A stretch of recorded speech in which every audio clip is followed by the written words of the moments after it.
Hey guys, tonight we begin with something so cold, so brutal, so absolutely unforgiving that even your worst winter commute will feel like a tropical vacation afterward. We're diving into what winter was really like in ancient China.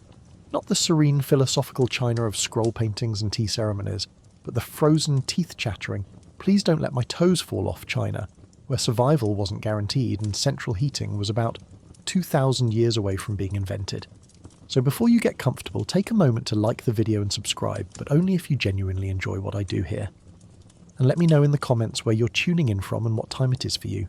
It's always fascinating to see who's joining us from around the world. Now, dim the lights, maybe turn on a fan for that soft background hum, and let's ease into tonight's journey together. But first, let's pause for a second. Have you ever wondered what it was really like to survive winter in ancient China? Did people actually freeze to death in their own homes? What did you do when your only pair of shoes was made of straw and there was 3 feet of snow outside?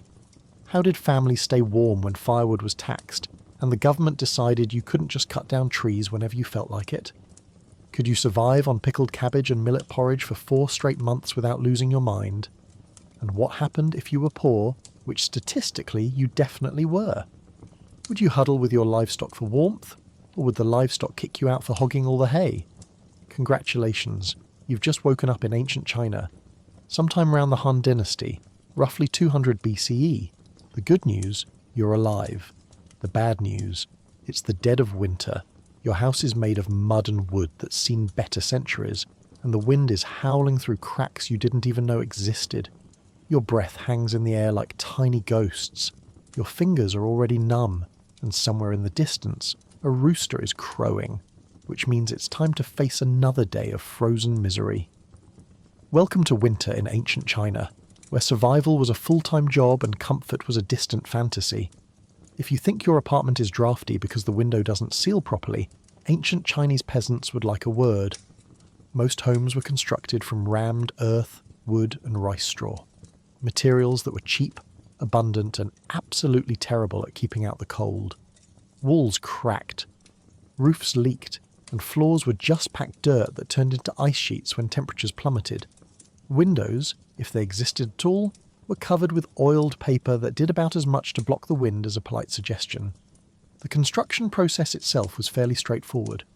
Workers would pack layers of earth between wooden frames, compressing it until it formed solid walls. Add some wooden beams for structure, throw a thatched roof on top, and congratulations, you had a house. It would keep the rain off your head in summer and provide shade when the sun was beating down. But winter exposed every single flaw in this design with the enthusiasm of a prosecutor presenting evidence. The walls, no matter how carefully packed, developed cracks. Temperature fluctuations made the earth expand and contract, creating fissures that invited the wind inside like an unwelcome houseguest who refused to leave. Some families tried to patch these gaps with mud, straw or old rags. It helped, briefly. Then the wind found new cracks, because the wind in northern China during winter was relentless and had all the time in the world. Roofs were another nightmare. Thatched roofs made from rice straw or reeds looked charming in paintings, but in reality they were leaky, mouldy and prone to rot. After a few seasons they sagged like disappointed eyebrows. When it snowed, and it snowed often in northern China, the weight of accumulating ice and snow could cause sections to collapse. Imagine sleeping peacefully and suddenly having half your ceiling dump freezing slush onto your face. It's like an ice bucket challenge. Except nobody nominated you and there's no charitable cause involved. The interior layout was minimal. Most peasant homes consisted of 1 or 2 rooms where the entire family lived, slept, cooked, and somehow maintained the illusion of privacy. There was no insulation in the walls, no double-paned windows, no weather stripping. The concept of central heating was about as realistic as expecting your house to sprout wings and fly south for the winter. Furniture was sparse and practical. A raised platform for sleeping if you were fortunate. Some storage jars for grain. Maybe a low table. Everything was arranged around the most important feature of the house, the hearth. This simple fire pit, usually just a shallow depression in the floor with some stones around it, was the heart of the home. It provided light, heat for cooking, and the only source of warmth that stood between you and hypothermia. But here's the cruel irony. keeping that fire going meant smoke. Lots of smoke. Most peasant homes didn't have proper chimneys, just a hole in the roof that theoretically let the smoke escape. In practice, smoke filled the room, stinging your eyes, coating everything in a fine layer of soot, and slowly turning your lungs into something that would horrify a modern doctor. You had a choice: freeze in a smoke-free house, or slowly marinate yourself like a ham while staying marginally warmer. The house that Cold built wasn't a home in the way we understand it today. It was a survival shelter, a thin barrier between you and the murderous winter outside. It was drafty, smoky, dark, and absolutely no place you'd want to spend 4 months trapped inside.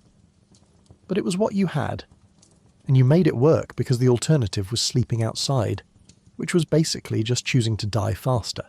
You don't wake up gently in ancient China.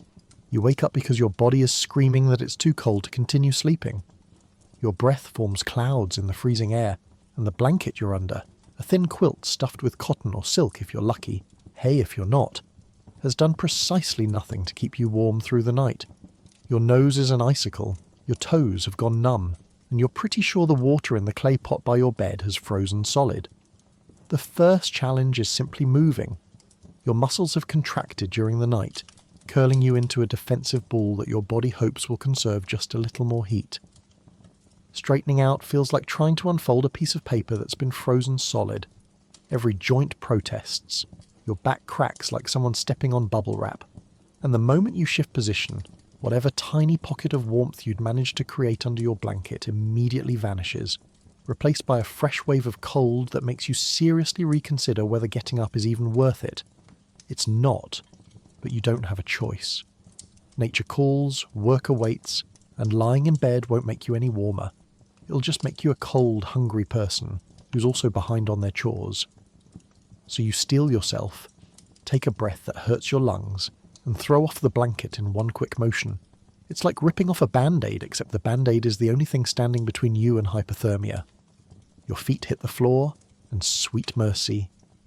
It's cold. The packed earth beneath you radiates cold like it has a personal vendetta against your souls. If you're lucky, there's a woven mat providing a thin barrier between your feet and the frozen ground. If you're not, congratulations. You're now doing an impromptu dance that looks like you're walking on hot coals, except the exact opposite. You shuffle quickly toward wherever you left your shoes, which are probably straw sandals that are also frozen and will provide approximately zero protection against the cold. Around you, the rest of the family is waking up in various stages of misery. Your father is coughing, that deep, rattling cough that's been with him since November and probably won't leave until March. Your mother is already trying to coax some life back into last night's fire, blowing on embers that may or may not still be alive. Your siblings are huddled together, the younger ones whimpering softly because they're too cold to even cry properly.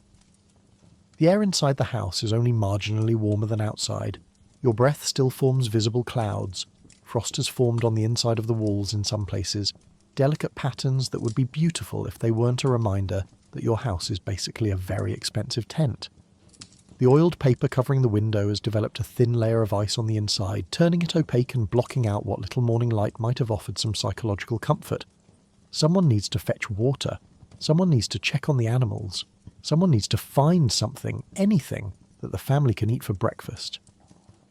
These tasks seem insurmountable when you can't feel your fingers, and your entire body is shivering so hard you're basically vibrating. But you're awake now. There's no going back to sleep. The day has begun whether you wanted it to or not, and it's going to be just as cold, just as miserable, and just as relentlessly exhausting as yesterday was. Welcome to morning in ancient China, where the snooze button doesn't exist, and every day starts with the reminder that winter is trying very hard to kill you.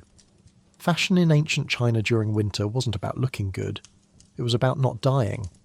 The basic strategy was simple: wear everything you own, all at once. Peasants layered rough hemp or ramy tunics under padded jackets stuffed with cotton, silk waste, or even plant fibres. Wealthier folks had fur-lined robes, but for most people, warmth came from volume, not quality. And once you put all these layers on in October, you weren't taking them off until March. The base layer was typically a rough hemp tunic that felt approximately like wrapping yourself in a burlap sack. Hemp fabric was durable, cheap, and about as comfortable as sandpaper. It chafed. It itched. It made you want to claw at your own skin.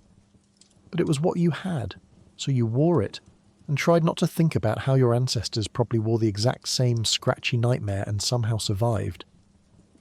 Over that went another tunic, slightly thicker, then maybe a third if you had one. The goal was to trap air between the layers, creating pockets of insulation. In theory, this worked beautifully. In practice, you ended up looking like a lumpy, overstuffed dumpling waddling around your frozen house, unable to bend your arms properly or scratch an itch without removing half your wardrobe. The outer layer was a padded jacket, the piece de resistance of ancient Chinese winter wear. These jackets were stuffed with whatever insulating material your family could afford. Cotton was ideal but expensive. Silk waste, the leftover bits from silk production, worked well if you had access to it. Most peasants made do with kapok fibres, cattail fluff, or just more plant material that they prayed would trap some heat. The jacket was quilted in a crosshatch pattern to keep the stuffing from all migrating to one corner, leaving you with one warm elbow and a frozen torso. Pants followed the same philosophy. Layer, stuff, pray. Loose trousers were worn over wrapped leg coverings, which were essentially long strips of cloth wound around your calves and shins. Were they fashionable? Absolutely not. Did they help? Marginally. Did they make you look like you were smuggling small animals in your pants? Yes, but so did everyone else, so it was fine. Footwear was where the whole system fell apart. Most peasants wore straw sandals. Yes, sandals, even in winter. Wealthier folks might have cloth shoes with fabric soles, but anything resembling a proper boot was a luxury reserved for the elite. Some people wrapped their feet in layers of cloth before putting on their sandals, creating makeshift insulation that lasted approximately 15 minutes before getting soaked through with snow and mud. It's like wearing flip-flops in a blizzard, except that's literally what you're doing, and there's no better option available. Hands were protected by mittens if you were lucky, though most working peasants couldn't afford to lose the dexterity that gloves required, so you just tucked your hands into your sleeves whenever possible, creating little fabric pockets where your fingers could huddle together for warmth. Head coverings were essential, simple cloth caps or wrapped scarves that kept heat from escaping through your scalp. The whole ensemble made you look like a walking pile of laundry that had gained sentience. You couldn't move quickly, you couldn't bend easily, you definitely couldn't run. But you were warmer than you would be without it, which was all that mattered. Fashion is temporary, frostbite is forever. Well, until your toes fall off, then it's very permanent. The ground beneath your feet in an ancient Chinese home wasn't just cold, it was vindictive. In northern China, where winters were particularly brutal, the frozen earth beneath your house radiated cold upward, like a malicious refrigerator. Some families tried to combat this by laying thick mats made of woven reeds or straw, creating a thin barrier between themselves and the permafrost. Others just accepted that their feet would be numb from November to March and shuffled around accordingly. The problem was that ancient Chinese houses were built directly on the ground. No foundations, no crawl spaces, no subflooring. Just packed earth for a floor, which seemed fine in summer when it stayed cool and pleasant. But in winter, that same floor became a sheet of ice that sucked the warmth out of your body through the soles of your feet, like a vampire with a very specific feeding preference. Walking barefoot on these floors was an experience somewhere between stepping on frozen metal and walking across a skating rink made of misery. Your feet would go numb within seconds, that pins and needles sensation that starts as discomfort and quickly graduates to pain. Smart people kept their straw sandals on indoors, which helped approximately as much as wearing a paper hat in a hurricane. Technically better than nothing, but not by much. The wealthier families invested in proper floor mats woven from reeds or rush. These were thick, carefully crafted, and could actually provide a decent barrier against the frozen ground below. A good mat was a prized possession, passed down through generations and repaired religiously when it showed signs of wear.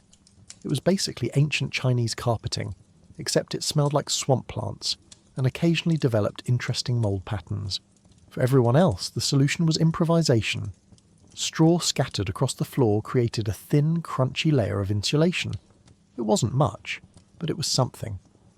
The problem was that straw flattened quickly under foot traffic, lost its insulating properties, and needed to be replaced constantly. It also became a highway for fleas, lice, and other tiny creatures who appreciated the warmth and hospitality of your floor covering. Some families got creative and layered old clothes, rags, or pieces of worn-out fabric across the floor. This created a patchwork surface that looked like a quilter's nightmare, but actually helped trap a little warmth. Children were assigned the task of arranging and rearranging these fabric islands, creating pathways through the house where you could walk without immediately losing all feeling in your feet. The coldest spot in any house was always near the walls, where the frozen earth met the thin barrier separating inside from outside. Smart families knew to avoid these zones entirely, clustering in the centre of the room near the hearth where the ground was slightly warmer from the fire's heat seeping down through the earth. At night, sleeping directly on the floor was basically suicide. Even with multiple layers of bedding, the cold would seep up through everything, leaving you shivering and miserable. This is why raised sleeping platforms became so important. Getting even a foot off the ground made an enormous difference in survivability. But during the day, when you were moving around, working, cooking, and living, you had to interact with that frozen floor constantly. You learned to walk quickly, minimizing contact. You learned to stand on one foot while warming the other near the fire. You learned that sitting directly on the floor meant your backside would go numb within minutes, so you always needed something, a cushion, a folded blanket, a pile of straw, between you and the frozen earth. It's like playing a very slow, very cold game of the floor is lava, except the floor is ice and you're losing badly. If there was one stroke of absolute genius in ancient Chinese winter survival, it was the kang, a heated brick bed that doubled as a sleeping platform and the warmest spot in the entire house. Popular in northern China, the kang was essentially a raised platform made of brick or clay with hollow channels running underneath. During the day, the family would burn fuel in a small firebox connected to these channels, and the heat would radiate through the bricks, warming the sleeping surface for hours after the fire died down. The design was deceptively simple but brilliantly effective. Smoke and hot air from the cooking fire or a dedicated heating stove would travel through the hollow passages inside the kang before exiting through a chimney. As the hot gases moved through these channels, they heated the brick or stone mass of the platform, which then radiated that warmth upward. It was thermal mass heating before anyone thought to give it a fancy name, basically a giant brick hot water bottle that you could sleep on. The kang wasn't just a bed, it was the social centre of the home. During the day, the family would sit on it, work on it, eat meals on it, and basically live on it because it was the only genuinely warm surface in the entire house. Children did their chores while sitting cross-legged on the kang. Mothers prepared food there. Grandparents held court from their honoured position at the warmest end. It was furniture, heating system, and gathering place all rolled into one. Size varied depending on the family's wealth and space, but a typical kang could accommodate an entire family, anywhere from 4 to 8 people sleeping side by side. The sleeping arrangement followed a strict hierarchy. The warmest spot, usually the end closest to the firebox, was reserved for the elderly or the youngest children, the most vulnerable members of the family. Everyone else arranged themselves according to age and status, with the least important people relegated to the cooler edges where the heat had mostly dissipated. Building a kang required skill. The channels had to be designed just right. Too narrow and smoke wouldn't flow properly. Too wide and you'd lose heat efficiency. The platform had to be high enough to allow good airflow underneath, but not so high that climbing onto it became an expedition, and the firebox had to be positioned carefully so smoke would draw through the system without backing up and filling the house with choking fumes. A well-built kang was a treasure. A poorly built one was a smoke-belching nightmare that either roasted you alive or failed to heat at all. The fuel used was typically agricultural waste, corn stalks, wheat chaff, dried grass, anything that would burn. Wealthier families might use coal, which burned hotter and longer but was more expensive. The fire was usually started in the evening and maintained through the night, though keeping it going required someone to wake up periodically and add fuel, a rotating duty that nobody enjoyed but everyone accepted as necessary. Lying on a kang on a frozen winter night was as close to heaven as a peasant could get. The warmth soaked into your bones, relaxing muscles that had been clenched against the cold all day. Your back, which had been screaming from hours of bent labour, finally stopped complaining. Your feet, numb from walking on frozen floors, slowly came back to life with that painful tingling sensation that somehow felt wonderful, because it meant you still had feet. Of course, there were drawbacks. The surface was hard. Brick doesn't make for a plush mattress. The heat distribution was uneven, so you'd have one side of your body roasting while the other froze. And if someone had overdone the fuel, you'd wake up sweating in the middle of the night, which in a freezing house meant you'd then be damp and cold. But compared to sleeping on the frozen floor, the Kang was a miracle. It's like having a heated mattress pad, except it weighs 3 tons and occasionally fills your house with smoke. You've survived the night. Congratulations. Now it's time for breakfast, and let me warn you, it's not going to warm your soul. Most peasants started their day with a bowl of millet or rice porridge, thin, watery, and usually cold by the time you actually got to eat it. If you were lucky, maybe there were some pickled vegetables thrown in for flavour. If you weren't, well, enjoy your gruel and try not to think about how many more months of winter are left. The porridge itself was prepared the night before or early in the morning by whoever lost the family argument about whose turn it was to deal with the cooking fire. Grains were boiled in a large pot with far too much water, creating a consistency somewhere between soup and wallpaper paste. The goal wasn't to make something delicious, it was to stretch limited grain stores as far as humanly possible. 1 cup of millet mixed with 4 cups of water could technically feed a family of 6. Would anyone feel full afterward? Absolutely not. But they'd have something in their stomachs, which was better than nothing. By the time everyone had woken up, shuffled around the frozen house, and gathered for the meal, the porridge had cooled to room temperature.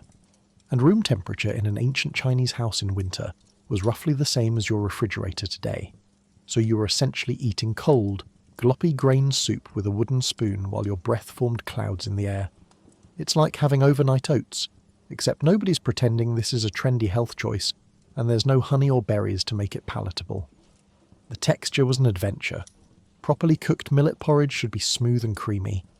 What you actually got was lumpy, with some grains still crunchy and others dissolved into a gluey paste. Rice porridge was slightly better, but required rice, which was more expensive and thus reserved for special occasions or families that weren't one bad harvest away from starvation.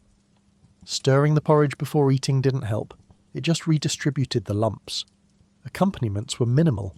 Pickled vegetables were the gold standard, cabbage, radish, or turnips that had been preserved in brine or vinegar during the autumn. They provided a sharp, salty counterpoint to the bland porridge and contained just enough nutrients to keep scurvy at bay. But pickling required salt, and salt was expensive, so the vegetables were rationed carefully. You got a few small pieces, and you'd better make them last because that's all you're getting until dinner. Some families had preserved dried vegetables, strips of gourd, dried mushrooms, or wilted greens that had been hung in the rafters to desiccate. These could be thrown into the porridge to add some texture and the illusion of variety. Did they taste good? That's a generous interpretation. They tasted like something that used to be a vegetable, and was now a chewy, vaguely plant-flavoured fibre that required serious jaw work to break down. Protein was a fantasy. Meat for breakfast? You might as well wish for a dragon to fly through the window and grant you 3 wishes. Eggs were possible if your chickens were still laying, but winter chickens are notoriously uncooperative about producing eggs. Most hens took the entire season off, which meant eggs were saved for sick family members or special occasions, not wasted on routine breakfast. The meal was eaten quickly, mostly in silence. Conversation required energy that nobody had, and besides, the faster you ate, the faster you could get back near the fire or start moving around to generate some body heat. You scraped the bottom of your bowl, licked your spoon clean, because wasting food was unthinkable, and mentally prepared yourself for another day of cold, labour, and counting down the weeks until spring. Breakfast wasn't the most important meal of the day. It was the most depressing meal of the day. But it was fuel, however inadequate, and fuel was what you needed to survive. Staying warm in ancient China required one critical resource: firewood. And here's the problem. Everyone needed it, and there wasn't enough to go around. Forests were heavily regulated by the government, and peasants couldn't just wander into the woods and start chopping. In many regions, firewood was taxed, rationed, or controlled by local landlords who charged exorbitant prices. Running out of fuel in the middle of winter wasn't just inconvenient, it was life-threatening. The imperial government, in its infinite wisdom, had classified most forests as state property. This made sense from an administrative standpoint. Forests were valuable resources needed for construction, shipbuilding, and maintaining the empire's infrastructure. But from a peasant's perspective, it meant that the nearest grove of trees might as well have been on the moon. You couldn't legally cut down a tree without permission, and permission required paperwork, bribes, or connections that most peasants simply didn't have. So where did you get firewood? You scavenged. You collected fallen branches, dead wood, dried grass, anything that would burn. During autumn, families would send children out into the countryside to gather whatever combustible material they could find. These expeditions were serious business. Your winter survival depended on how much fuel you could stockpile before the first snow fell. Kids would compete to find the best spots, jealously guarding their knowledge of where dead trees or good kindling could be found. The problem was that everyone was doing this. Every family and every village was scouring the landscape for burnable material. By mid-autumn, the countryside had been picked cleaner than a Thanksgiving turkey. Finding even a decent stick required walking farther and farther from home, carrying heavier and heavier loads back, and hoping you didn't run into someone from a neighbouring village who also had their eye on that promising pile of dried branches. Agricultural waste became precious. Corn stalks, rice straw, wheat chaff, anything left over from harvest was carefully collected and stored. These materials didn't burn as hot or as long as proper wood, but they were better than nothing. Some families even burned dried animal dung, which sounds disgusting but was actually a surprisingly effective fuel source. It's like the ancient Chinese version of recycling, except instead of feeling good about helping the environment, you're just desperately trying not to freeze to death. Wealthier families could purchase firewood or charcoal from merchants who had legal access to forests or operated charcoal kilns. Charcoal was especially prized because it burned hotter and cleaner than wood, producing less smoke. But it was expensive, prohibitively so for most peasants. Buying enough charcoal to last the winter could cost more than a family's entire annual grain supply. So charcoal was a luxury reserved for the rich, who could afford to heat their homes without slowly asphyxiating themselves with smoke. The firewood shortage created a grim calculus that every family had to face. How much fuel do we burn today versus saving for tomorrow?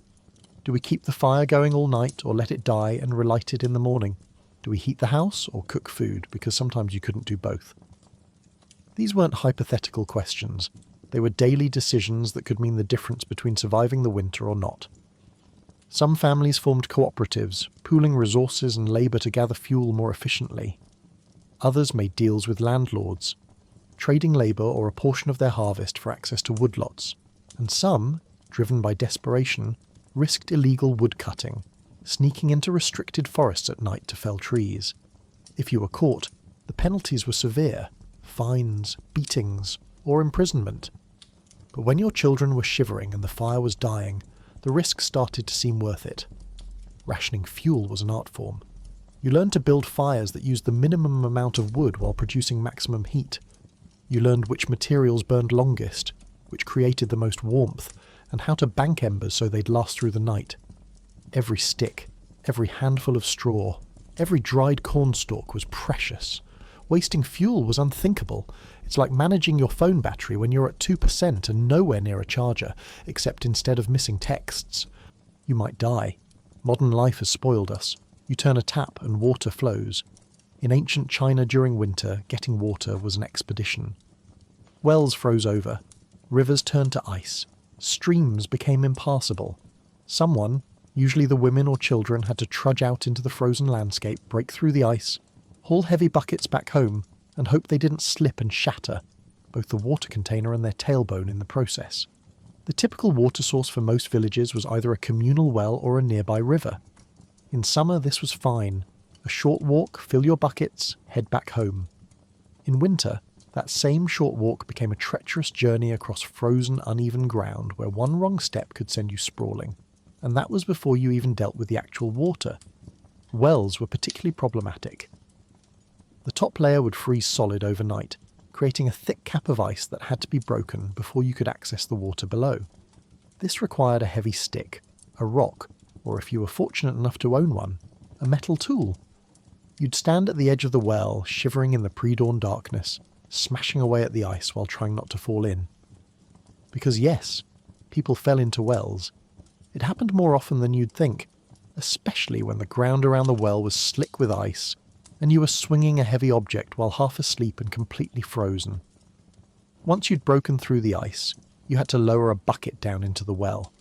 Your hands, already numb from the cold, had to grip the rope tightly enough to control the bucket's descent, but not so tightly that the rough hemp rope tore your skin. The bucket would hit the water with a splash, and you'd feel the rope suddenly get heavier as it filled. Then came the hard part, pulling it back up. A bucket full of water is heavy. A bucket full of water when you're a malnourished peasant child with frozen fingers is incredibly heavy. You'd haul hand over hand, the rope burning your palms, your arms screaming, until finally the bucket emerged from the well.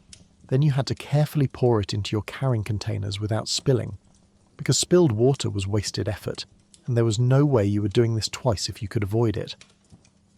Rivers presented different challenges. If the ice was thick enough, you could walk out onto it and chop a hole to access the flowing water beneath. If the ice wasn't thick enough, you'd break through and plunge into freezing water, which was a death sentence if you couldn't get out and dry quickly. Judging ice thickness wasn't an exact science. It was a combination of experience, prayer, and watching to see if anyone else had died trying recently. The trek back home was its own nightmare. You're carrying 2 heavy buckets, probably suspended from a pole across your shoulders if you're using the traditional method. The weight pulls at your neck and back. Your arms burn from holding the pole steady. And every step has to be careful because the path is icy. And if you fall, you've just wasted an hour of miserable work and now you have to do it all over again. Except you're also wet and possibly injured. Water, once obtained, was too precious to waste. Every drop had to serve multiple purposes. The same water might be used first for drinking, then for cooking, then for cleaning dishes, and finally for washing hands before being thrown out. Taking a full bath with fresh water? That was a luxury reserved for special occasions or the very wealthy. Most people made do with minimal washing, using small amounts of water heated laboriously over the fire. Families learned to melt snow when possible, though this had its own problems. Snow contains surprisingly little water. You need a huge amount of snow to produce a useful quantity of water, and melting it requires fuel that you probably can't spare. Plus, eating snow directly to quench your thirst, which desperate people sometimes did, could lower your core body temperature and actually make you colder. The water crisis meant that everything requiring water, cooking, cleaning, washing, drinking, had to be carefully rationed and planned. You couldn't just rinse something off under running water. You couldn't wash your hands whenever you wanted. Every use of water was a deliberate decision that had been earned through cold, dangerous labour. It's like living through a drought, except the water is technically all around you. It's just frozen solid and trying to kill anyone who attempts to retrieve it. But the struggle didn't end once the water was inside the home. Water froze inside houses too. Clay jugs developed thin skins of ice overnight. Pots left near windows froze solid. People often kept their water near the hearth, not for convenience, but because that was the only place in the house warm enough to keep it liquid. Even then, on especially bitter nights the surface would still freeze. Families developed techniques to slow freezing. Some wrapped jars in old blankets or buried them in piles of straw. Others kept a small brazier burning nearby. But braziers required fuel, and fuel was scarce, so most families accepted that their water would freeze and simply broke the ice each morning before using it. In wealthier or better organised communities, people dug winter water pits, deep insulated holes lined with straw and covered with wooden lids. The Earth's constant underground temperature kept the stored water from freezing completely. But this required planning, labour, and materials that poorer villages didn't always have. For most, water froze when it wanted to, and people adapted as best they could. In mountainous regions, some families relied on natural springs that stayed liquid year-round, but reaching these springs meant descending into ravines or climbing steep, icy paths, journeys that were often more dangerous than the cold water itself. One misstep could send a person tumbling down a slope, buckets spilling, limbs breaking. Yet families risked it, because the alternative was running out of water entirely. And then there were the animals. Livestock needed water too. Farmers chopped ice from troughs, carrying pails from the well or river to their barns. Animals, thirsty from the dry winter air, crowded around the icy water, steaming breath rising in the cold. Watering them was a daily task, impossible to skip, no matter how fierce the winds or how deep the snow. The psychological weight of water scarcity was heavy. A nearly empty jar could spark quiet panic. A broken bucket could mean hours of extra work. A frozen well could trap a whole village without drinking water until someone brave or foolish managed to break through. Every decision involving water had consequences. For women and children especially, water gathering shaped the rhythm of winter life. It was a chore carried out in darkness, in fear, and in pain. The stories passed down through generations described not just the cold, but the dread of slipping, of breaking through ice, of losing the water, of returning home with less than the family needed. And yet, through all this hardship, people endured. They learned every quirk of ice and snow, every trick to keep water liquid a few hours longer, every method to carry it more safely. They found ways to survive a season that seemed determined to freeze not just the world around them, but the very water they depended on. Winter in ancient China was brutal in many ways, but water was its sharpest edge, a daily reminder that survival depended not just on food and fire, but on the strength to face the frozen world and return home carrying life itself. Let's get one thing straight. People in ancient China did not bathe regularly in winter. Why would they? Water had to be fetched from a frozen well, heated laboriously over a fire that was barely keeping the family alive, and then used sparingly because wasting hot water was basically a crime against survival. Most people settled for occasional sponge baths using a damp cloth and a prayer that their skin wouldn't crack from the cold and dryness. The process of heating enough water for a proper bath was so resource-intensive that it simply wasn't practical for most families. You'd need multiple trips to the well or river to gather enough water. We're talking at least several buckets. Then you'd have to heat that water in whatever vessels you had, which meant keeping the fire blazing hot for an extended period, consuming precious fuel that you'd rather save for cooking or not freezing to death at night. Even if you managed all that, where exactly were you going to bathe? Most peasant homes were single-room affairs with zero privacy. You weren't slipping into a nice bathroom for some alone time. You were stripping down in front of your entire family, all the livestock that had been brought inside for warmth, and possibly a chicken who had strong opinions about your life choices. The lack of privacy wasn't just uncomfortable.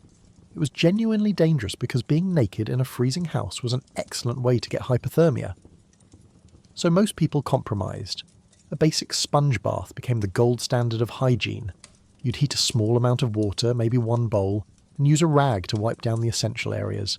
Face first, because that's what people see. Then armpits, because those got particularly ripe. Then other regions that we'll politely decline to specify. The entire operation took about 5 minutes, and left you feeling marginally cleaner but significantly colder, because now parts of you were damp, and damp in winter is the enemy. The water used for these sponge baths was often reused. One bowl of warm water might serve the entire family, with each person taking their turn in order of status. The elderly went first, then adults, then children. By the time the youngest child got their turn, they were essentially wiping themselves down with other people's dirty water. It's like a community swimming pool, except it's a bowl, it's winter, and nobody's having fun. Hair washing was even rarer. Women with long hair, which was the cultural norm, might wash their hair once a month if they were fastidious, or once the entire winter if they were realistic. Hair washing required even more water, and created the problem of drying. Wet hair in a freezing house was miserable and dangerous. You couldn't just blow dry it or even towel dry it properly. You'd sit near the fire for hours, waiting for your hair to dry while hoping you didn't get too close and accidentally set yourself ablaze. Some families used dry cleaning methods. Ashes from the fire could be rubbed onto the skin to absorb oils and dirt, then brushed off. It wasn't pleasant and you ended up smelling like a campfire, but it was better than nothing. Think of it as ancient dry shampoo, except it's literally just ashes and you're applying it to your entire body. The wealthy, of course, had bathhouses or servants who could handle the water heating and privacy arrangements. They could afford to burn the fuel and waste the water necessary for a proper bath. Some even had wooden tubs where they could soak, though these were luxury items that most peasants couldn't dream of owning. It's like the difference between someone with a walk-in shower and someone who hasn't seen running water since October. Skin problems were inevitable. The combination of cold, dryness, infrequent washing, and constant irritation from rough clothing meant that everyone had cracked skin, rashes, and various dermatological nightmares. Hands became rough and chapped, split open at the knuckles, faces dried out and peeled, feet developed cracks so deep they bled. There were herbal salves and animal fat-based ointments that people could apply, but these were makeshift solutions to fundamental problems. The irony is that traditional Chinese culture placed great importance on cleanliness and bathing. There are ancient texts discussing proper bathing rituals and the health benefits of staying clean. But all that philosophy flew out the window when faced with the practical reality of winter survival. You could value cleanliness all you wanted, but when choosing between heating bathwater and heating dinner, dinner won every single time. If you think people didn't wash their bodies much, wait until you hear about their clothes. Washing winter garments required hauling and heating massive amounts of water, which most families simply couldn't afford to do regularly. So people wore the same padded layers for months on end, marinating in sweat, smoke, and the accumulated grime of daily life. Did it smell? Absolutely. Did anyone care? Not particularly, because everyone else smelled exactly the same. The fundamental problem was that winter clothes were designed to trap heat, which meant they were thick, padded, and layered. Washing a single padded jacket required enough water to fill a large basin, then the physical labour of scrubbing, rinsing, and wringing out fabric that weighed approximately as much as a small child when wet. And then, here's the real kicker, you had to dry it.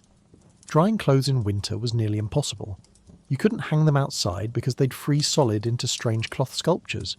You couldn't hang them indoors near the fire because that space was already occupied by humans trying not to die. Even if you found a spot, the combination of cold temperatures and high humidity meant your clothes might take days or even weeks to fully dry. And during that time, what exactly were you supposed to wear? Your backup winter jacket? The one you don't have because you're a peasant and owning one complete set of winter clothes already stretched the family budget? So people didn't wash their clothes. They just wore them. Day after day, week after week, month after month. The inner layers absorbed sweat from your body. The outer layers absorbed smoke from the fire, dirt from work, and whatever mystery substances you encountered during your daily struggle for survival. The fabric became stiff with accumulated oils and grime, giving it a kind of waxy texture that probably improved its wind resistance but definitely didn't improve its wearability. Stains were permanent decorations. That splash of porridge from breakfast in November, still visible in February. The mud from that time you slipped while fetching water, now a cherished part of your jacket's character. Blood from a cut that wouldn't stop bleeding? Welcome to the pattern, permanently. Your winter clothes became a walking timeline of everything that had happened to you since the weather turned cold, documented in various shades of brown, grey, and questionable. The smell was, by all accounts, extraordinary. Imagine wet dog, wood smoke, human sweat, cooking odours, and a hint of livestock all mixed together and marinated for several months.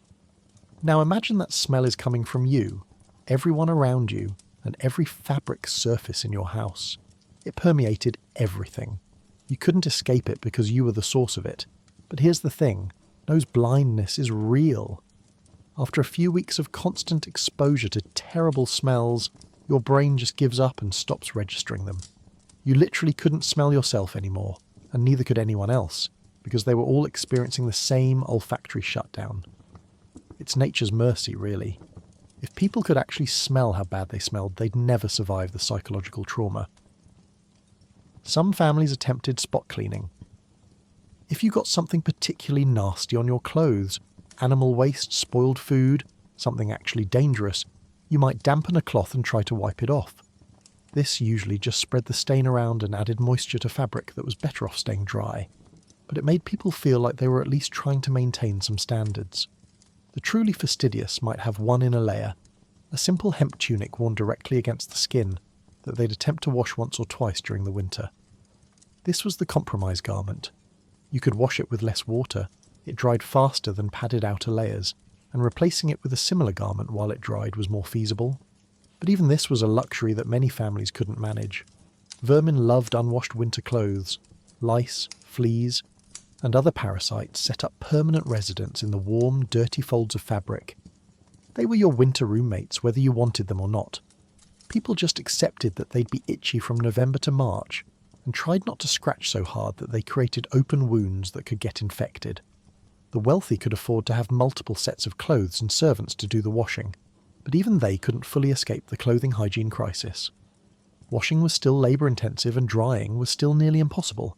They just had slightly cleaner versions of the same problem. When spring finally arrived, one of the first orders of business was the Great Clothing Wash. Every winter garment stripped off, scrubbed within an inch of its life, and hung outside to dry in the warm sun. It must have been incredibly satisfying, like peeling off a layer of winter itself and leaving it behind. Winter in ancient China didn't just make you uncomfortable, it actively tried to remove parts of your body. Frostbite was common, especially for farmers and labourers who worked outside. Fingers, toes, ears, and noses were all vulnerable. Chilblains, painful inflammation and swelling caused by repeated exposure to cold, plagued anyone who spent time outdoors. There was no real treatment, just suffering through it and hoping you'd still have all your digits come spring. Chilblains were the winter curse that everyone experienced but nobody could prevent. They occurred when your skin was repeatedly exposed to cold temperatures, causing the small blood vessels to constrict and then suddenly expand when you warmed up. The result was red, swollen, itchy patches that felt like they were simultaneously burning and freezing. Your toes would swell up inside your inadequate straw sandals. Your fingers would puff up like small sausages. The itching was maddening. Worse than any mosquito bite, constant and inescapable. Scratching made it worse, but not scratching was psychologically impossible. You'd scratch until your skin broke open, creating wounds that then had to heal in the same cold, dirty conditions that caused them in the first place. These open sores were perfect entry points for infections, and infections in ancient China were not minor inconveniences. They could easily become life-threatening. It's like having the worst case of poison ivy imaginable, except it's on your extremities and lasts for 4 straight months. Frostbite was the more serious cousin of chilblains. It happened when tissue actually froze, ice crystals forming in your cells and causing permanent damage. The progression was predictable and terrifying. First, your fingers or toes would go numb, not just cold, but actually unable to feel anything. Then they'd turn white or greyish, the skin taking on a waxy appearance. If you were lucky and got warmed up quickly, feeling would return along with excruciating pain as blood flow resumed. If you weren't lucky, the tissue would turn black and die. Dead tissue doesn't regenerate. There was no surgery to repair frostbitten fingers, no antibiotics to prevent infection, no modern medicine to save damaged limbs. You just watched as your fingers or toes turned black, shriveled, and eventually fell off or had to be removed by the local healer with whatever cutting implement was available. Losing a finger or two wasn't uncommon.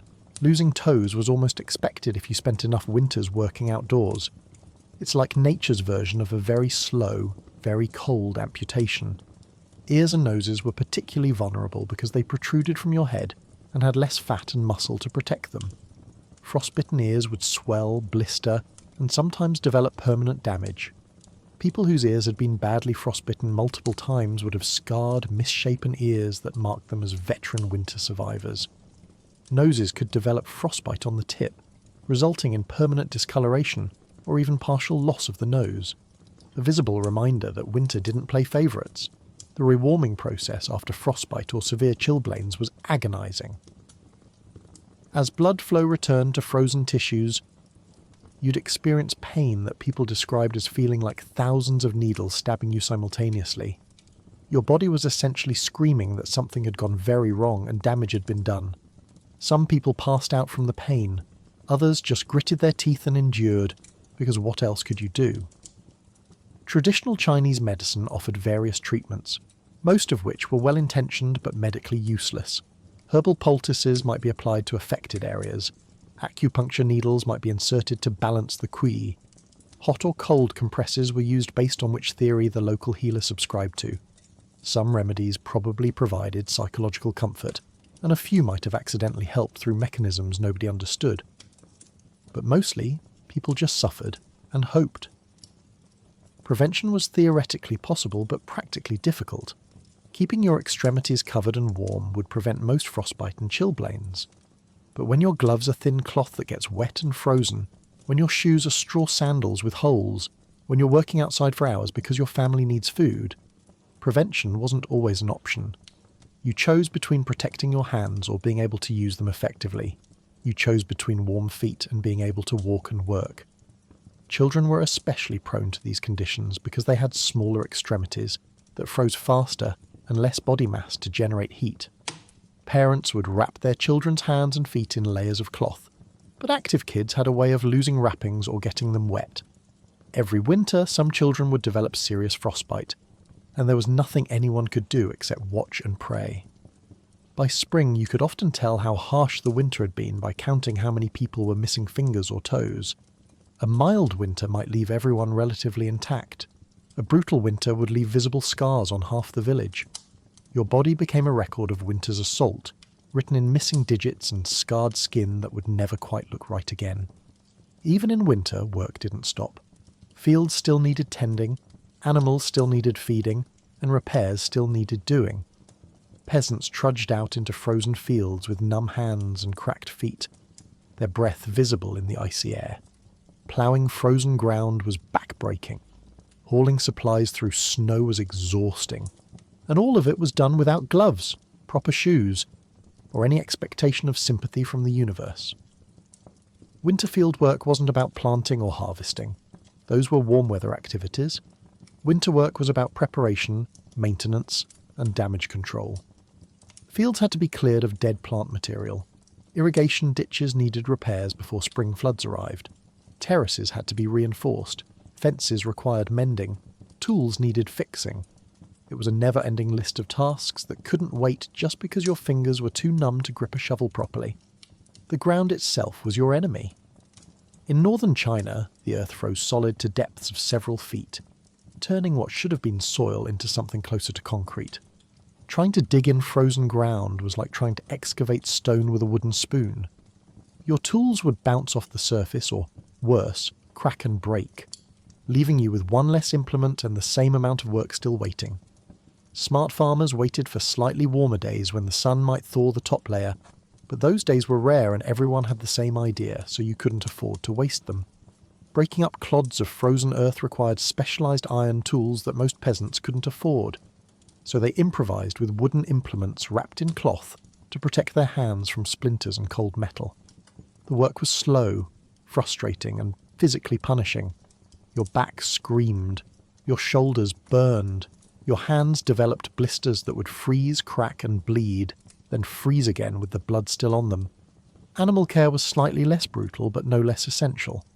Livestock needed feeding multiple times per day, regardless of weather. This meant trudging to wherever you'd stored feed, often in a separate shed or covered area, hauling it back and distributing it while animals crowded around, stepping on your feet and generally making everything more difficult. Animals in winter were hungry, grumpy, and surprisingly strong when motivated by the prospect of food. Water for livestock was its own nightmare. Animals need substantial amounts of water, far more than a human family. But wells and troughs froze solid overnight. Every morning meant breaking ice, hauling water, and fighting to keep water sources clear long enough for animals to drink.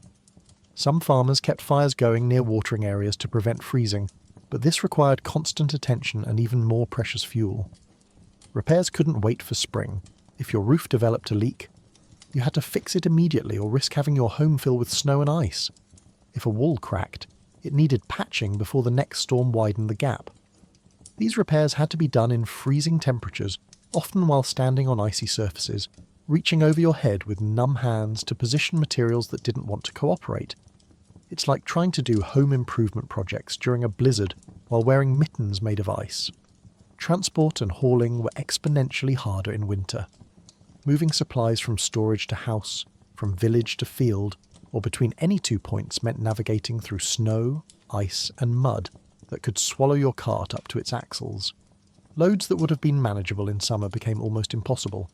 A full cart could get stuck, requiring all available family members to push, pull, and curse until it moved again. Sometimes it didn't move, and you had to unload everything, move the cart, then carry the supplies by hand. The workday was shorter in winter. Fewer daylight hours meant less time to accomplish tasks, but the cold meant you couldn't work as efficiently. Tasks that took an hour in summer might take 3 hours in winter, because your hands were too cold to work quickly, you needed frequent breaks to warm up, and everything was just harder when covered in ice. Weather could turn deadly without warning. A peasant working in the fields might be caught in a sudden snowstorm, visibility dropping to nothing, temperatures plummeting. Getting disoriented and lost in a whiteout was a real danger, even in familiar territory. Every winter, some farmers would venture out to work and simply never come back. Found days later frozen in their own fields, sometimes just yards from shelter they couldn't locate in the storm.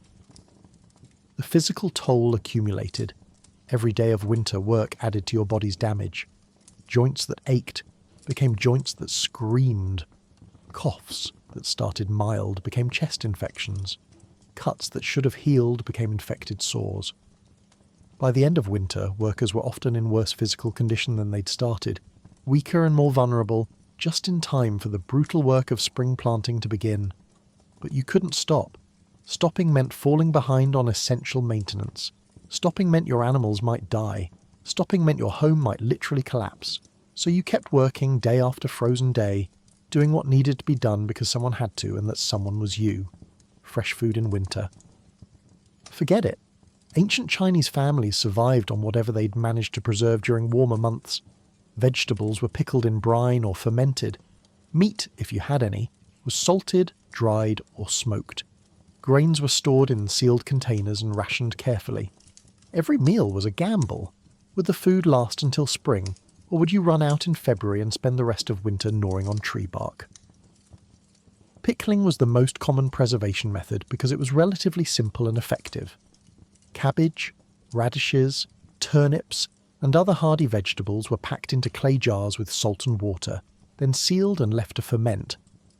The process created an acidic environment that prevented spoilage while also producing that distinctive sour, salty flavour that defined Chinese winter cuisine. Did it taste good? That's subjective. It tasted like survival, which was its own kind of delicious when the alternative was starvation. The problem with pickling was that it required salt, and salt was expensive. It was so valuable that it was often taxed, regulated, and controlled by the government.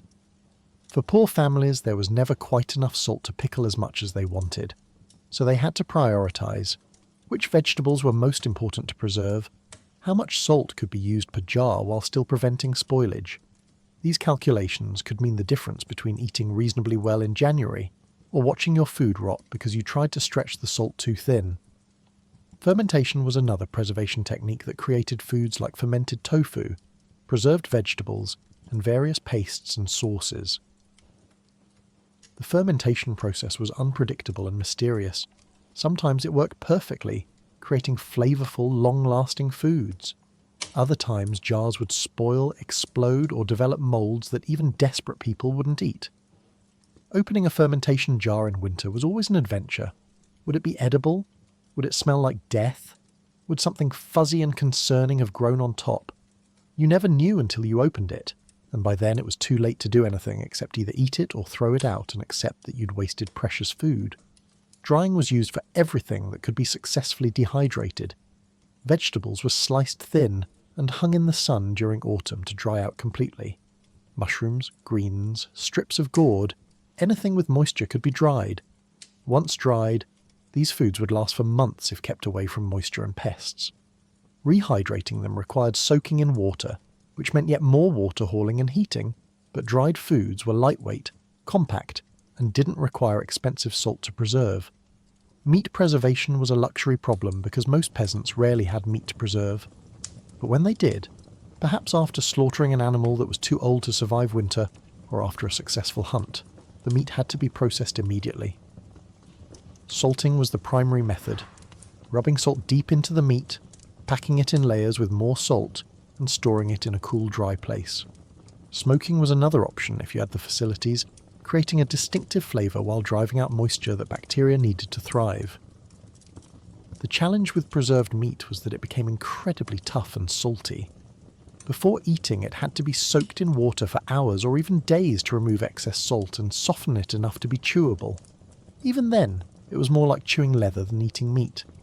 But it provided protein and fat, both of which were desperately needed during winter, when most diets consisted primarily of grains and pickled vegetables. Grain storage was perhaps the most critical preservation challenge. Rice, millet, wheat, and other grains were the foundation of survival. They were stored in large ceramic jars, sealed carefully to keep out moisture and pests. Rats, mice, and insects were constant threats. A single family of mice could destroy weeks' worth of grain in a matter of days. Some families kept cats for this purpose, though cats in winter required their own food, creating a resource allocation problem. Mould was another enemy. If grain got damp, mould would bloom through it, creating toxic substances that could make people sick or even kill them. Families had to regularly inspect their grain stores, stirring the contents, checking for moisture, and removing any contaminated portions. Finding mould in your grain supply in January was a catastrophe that could doom the entire household. Food rationing became a grim mathematics problem. You knew roughly how much food you had. You knew how many mouths needed feeding. You knew approximately how many weeks until spring harvest. The calculation was simple, but brutal. Divide total food by weeks remaining. Whatever number you got determined how much each person could eat per day. As winter progressed and supplies dwindled, those portions got smaller and smaller. Some preserved foods weren't really food at all. They were desperation measures. Tree bark could be stripped, dried, and ground into a powder that could be mixed with grain flour to make it stretch farther. Grass seeds, wild roots, anything remotely edible was gathered during autumn and stored. These weren't foods anyone wanted to eat, but when you were watching your children go hungry, you fed them anything that wouldn't actively poison them. The wealthy, naturally, had extensive storehouses filled with all manner of preserved delicacies. They had enough salt to pickle properly, enough space to store dried foods without crowding, and enough resources to buy preserved foods from merchants if their own supplies ran low. They still ate preserved foods in winter. Fresh food was impossible for everyone, but they ate preserved shrimp, preserved duck, preserved exotic vegetables that peasants had never even seen. The class divide was never more visible than when comparing winter food supplies. Let's be blunt. Most people in ancient China were hungry during winter. Not I skipped lunch, hungry. Not I'm waiting for dinner, hungry. The kind of deep, gnawing, constant hunger that comes from not having enough food and knowing there won't be more until the next harvest. Rations were stretched. Portions were small. Children cried themselves to sleep with empty bellies, and adults lay awake calculating whether they could make the grain stores last another month. Hunger wasn't an occasional inconvenience. It was a constant presence that coloured every moment of winter life. You woke up hungry. You worked hungry. You went to bed hungry. The feeling never fully went away, just dulled slightly after a meagre meal before returning with renewed intensity a few hours later. Your stomach stopped rumbling after a while, not because you weren't hungry, but because your body had given up complaining about a situation it couldn't change. The physical effects of prolonged hunger were devastating. Your energy levels plummeted. Tasks that should have been simple became exhausting. Climbing stairs left you winded. Carrying water felt like hauling boulders. Your body was running on empty, trying to perform a full day's work with maybe half the calories it needed. It's like trying to drive across the country with a quarter tank of the gas. You might make it, but it's going to be a stressful, uncertain journey. Muscle mass disappeared first. Without adequate protein and calories, your body began consuming itself, breaking down muscle tissue to keep vital organs functioning. By late winter, most peasants were noticeably thinner, almost skeletal. Clothes that had fit snugly in autumn hung loose by February. Faces became gaunt, cheekbones sharp, eyes sunken. You could see the outline of ribs through people's thin tunics. Everyone looked like they'd been sick for months because in a way they had been. Mental effects were just as severe. Hunger made you irritable, foggy, unable to concentrate. Simple decisions became overwhelming. Your brain, deprived of glucose, struggled to function properly. People became listless, apathetic, spending hours staring into space because they lacked the energy for anything else. Conversations dwindled because talking required energy nobody had to spare. It's like trying to think clearly when you're running on 3 hours of sleep and 5 cups of coffee, except there's no coffee and no prospect of sleep making it better. Children suffered most visibly. Their growing bodies needed substantial calories, but they received the same reduced rations as adults, or less, since in desperate times, working adults were prioritised because they brought in resources. Children's growth stunted, their development delayed, they became lethargic, their usual boundless energy reduced to slow, careful movements designed to conserve whatever calories they'd consumed. Parents watched helplessly as their children's bellies distended, a cruel irony where starvation made children look bloated rather than thin. The social dynamics of hunger were brutal. Every family had to decide how to allocate insufficient food. Did everyone get equal shares, ensuring the whole family suffered equally? Or did you prioritise the workers who could potentially acquire more food? What about nursing mothers who needed extra calories to produce milk? What about the elderly who ate little but also contributed little? These weren't theoretical ethical questions. They were daily decisions that determined who would survive winter and who might not. Stealing food became tempting. Desperately hungry people would eye their neighbours' grain stores, their livestock, even the food offerings left at local temples. Most resisted because the social consequences of stealing were severe: exile, beating, or worse. But every winter some people gave in to desperation. You'd hear stories of grain stolen in the night, chickens vanishing from coops, food snatched from drying racks. The hunger made people do things they'd never have considered in times of plenty. Obsession with food dominated thoughts. People talked constantly about what they'd eat when spring came. They reminisced about past meals with the wistfulness usually reserved for lost loved ones. Remember 3 years ago when we had that duck at New Year? That was magnificent. Entire conversations revolved around food they'd eaten, food they wished they could eat, food they dreamed about. It was a collective delusion that made hunger slightly more bearable. If you couldn't eat, at least you could talk about eating. The body adapted in disturbing ways.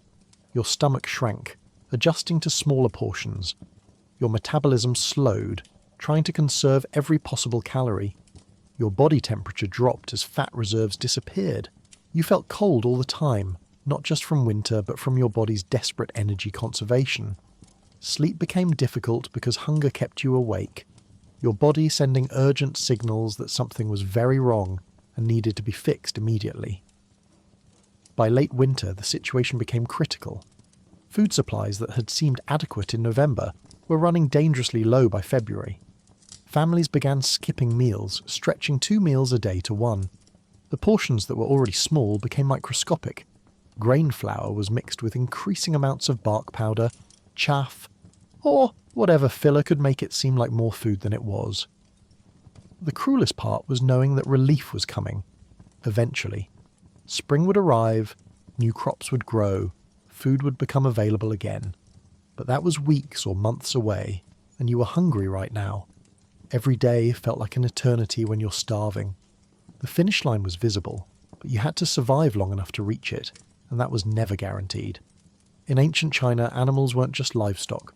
They were roommates, heaters, and sometimes the difference between life and death.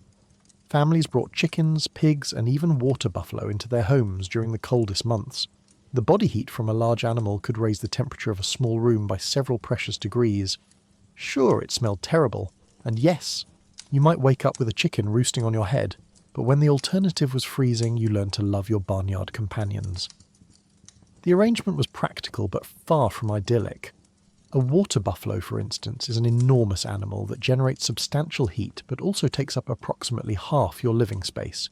You'd cordon off a section of the house with woven mats or bamboo screens, creating a makeshift stable that kept the animal somewhat contained while still allowing its warmth to radiate into the family's living area. The buffalo would stand there, chewing its cud, occasionally shifting its weight and making the entire house shake, while you tried to sleep 3 feet away and pretend this was normal. Pigs were particularly popular winter roommates because they were smaller than buffalo but still produced decent heat. They were also messy, loud, and had absolutely no concept of personal boundaries. A pig would root through anything it could reach, knock over water containers, and produce waste with an enthusiasm that was truly impressive. You'd wake up in the middle of the night to strange snuffling sounds, as your pig investigated whether your foot was edible. It's like having a roommate who never cleans up, makes weird noises constantly, and occasionally tries to eat your shoes. Chickens were the least problematic from a size perspective, but made up for it with attitude. They'd roost wherever they pleased, on shelves, on sleeping platforms, on your actual head if you didn't move fast enough. They'd wake everyone up at dawn with aggressive crowing or clucking. They'd peck at anything that looked remotely interesting, including your fingers, your food, and your children's toes. But they also provided eggs occasionally, even in winter, and their small bodies added little pockets of warmth to the house. Plus, chickens were excellent at eating insects and vermin, providing free pest control along with companionship and heating. The smell was indescribable. Imagine a barn. Now imagine that barn is also your kitchen, bedroom, and living room. The air was thick with the odour of animal waste, wet hay, unwashed animal fur, and the distinct musk that comes from keeping livestock indoors for months. This combined with wood smoke, human body odour, and cooking smells to create an aromatic experience that would send modern people running for fresh air. But to ancient Chinese peasants, this was just what winter smelled like. You stopped noticing after a while, mostly because your nose had staged a protest and quit functioning properly. Disease transmission was a constant risk. Animals carried parasites, bacteria, and viruses that could jump to humans, especially in such close quarters. Respiratory infections spread easily when you were sharing air with sneezing pigs. Skin conditions could be transmitted from direct contact with animals. Intestinal parasites found easy hosts when sanitation was poor and everyone was living on top of each other. The trade-off was stark: stay warmer, but risk getting sick, or stay cleaner, but potentially freeze. Most people chose warmth and dealt with the health consequences. Children and animals developed interesting relationships. Kids who grew up sleeping next to a water buffalo learned to read animal moods and behaviours intimately. They could tell when the pig was agitated or when the chickens were about to cause trouble. These skills were valuable for future farming, but were acquired through experiences like being stepped on by a buffalo, bitten by a pig, or pecked by an aggressive rooster. It was hands-on education of the most literal kind. Feeding the indoor animals created additional resource strain. Animals needed food, and in winter, that food competed directly with human rations. Hay, grain waste, vegetable scraps. Anything edible went to keeping the animals alive because a dead animal provided one meal of meat, but eliminated months of heat generation, potential eggs, or spring labour. The calculation was always about long-term survival versus short-term relief. Some animals didn't make it through winter despite being brought indoors. The cold, combined with limited food and the stress of indoor living, proved too much for weaker animals. When an animal died indoors, you had to drag its considerable body weight out of your house in freezing temperatures and then figure out whether to butcher it immediately for meat or let it freeze and save it for later. Either way, you'd lost your heater and gained a temporary food supply that wouldn't nearly compensate for months of warmth. The wealthy didn't share living quarters with their animals. They had separate heated stables with servants to manage livestock care. Their animals were warm and well fed without requiring human cohabitation.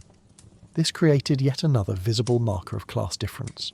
You could literally smell who was poor based on whether they lived with their animals. When spring finally arrived, evicting your animal roommates was one of the great pleasures of the season. The buffalo would lumber back outside, the pigs would be herded to outdoor pens, the chickens would be shooed into their coops. The house could finally be cleaned properly, aired out, and reclaimed as a space primarily for humans. But the next winter, you'd do it all again, because survival demanded it. And a house that smelled like a barn was infinitely better than a frozen corpse in a clean house. But to fully understand why animals moved inside, you have to imagine the structure of a typical peasant home. Many houses were single-room dwellings built from packed earth, stone or timber, sealed poorly against drafts. Floors were often dirt, sometimes covered with straw. Windows were small and covered with paper, not glass, allowing in light but doing little to block wind. Even with a small fire burning, most of the room remained cold enough for frost to form on the walls. In such conditions, any additional heat, no matter how smelly, loud or inconvenient, was welcome. A full-grown water buffalo could raise the temperature several degrees simply by existing. A pig, constantly rooting through straw and shifting its weight, created a surprising amount of warmth through movement alone. Chickens generated little heat individually, but 10 of them together created a noticeable difference. People positioned themselves near animals the way we position ourselves near heaters today. Animals also served as early warning systems in winter. A buffalo would snort or shift when it sensed predators outside. Chickens would cluck nervously at the sound of foxes prowling in the distance. Pigs, although loud and unpredictable, often sensed cold snaps before humans did, becoming restless hours before temperatures dropped sharply. Living with animals was chaotic, yes, but it was also informative. You learned to read the room not by looking at the fire, but by watching the buffalo's breath cloud in the air. At night, families slept on raised platforms or Kang-style beds when they were available. Animals occupied the ground level. The warm air rising off their bodies drifted upward, forming an invisible blanket over the sleeping family. Some people even slept directly against their livestock, especially when caring for sick or newborn animals. To modernise, this looks uncomfortable.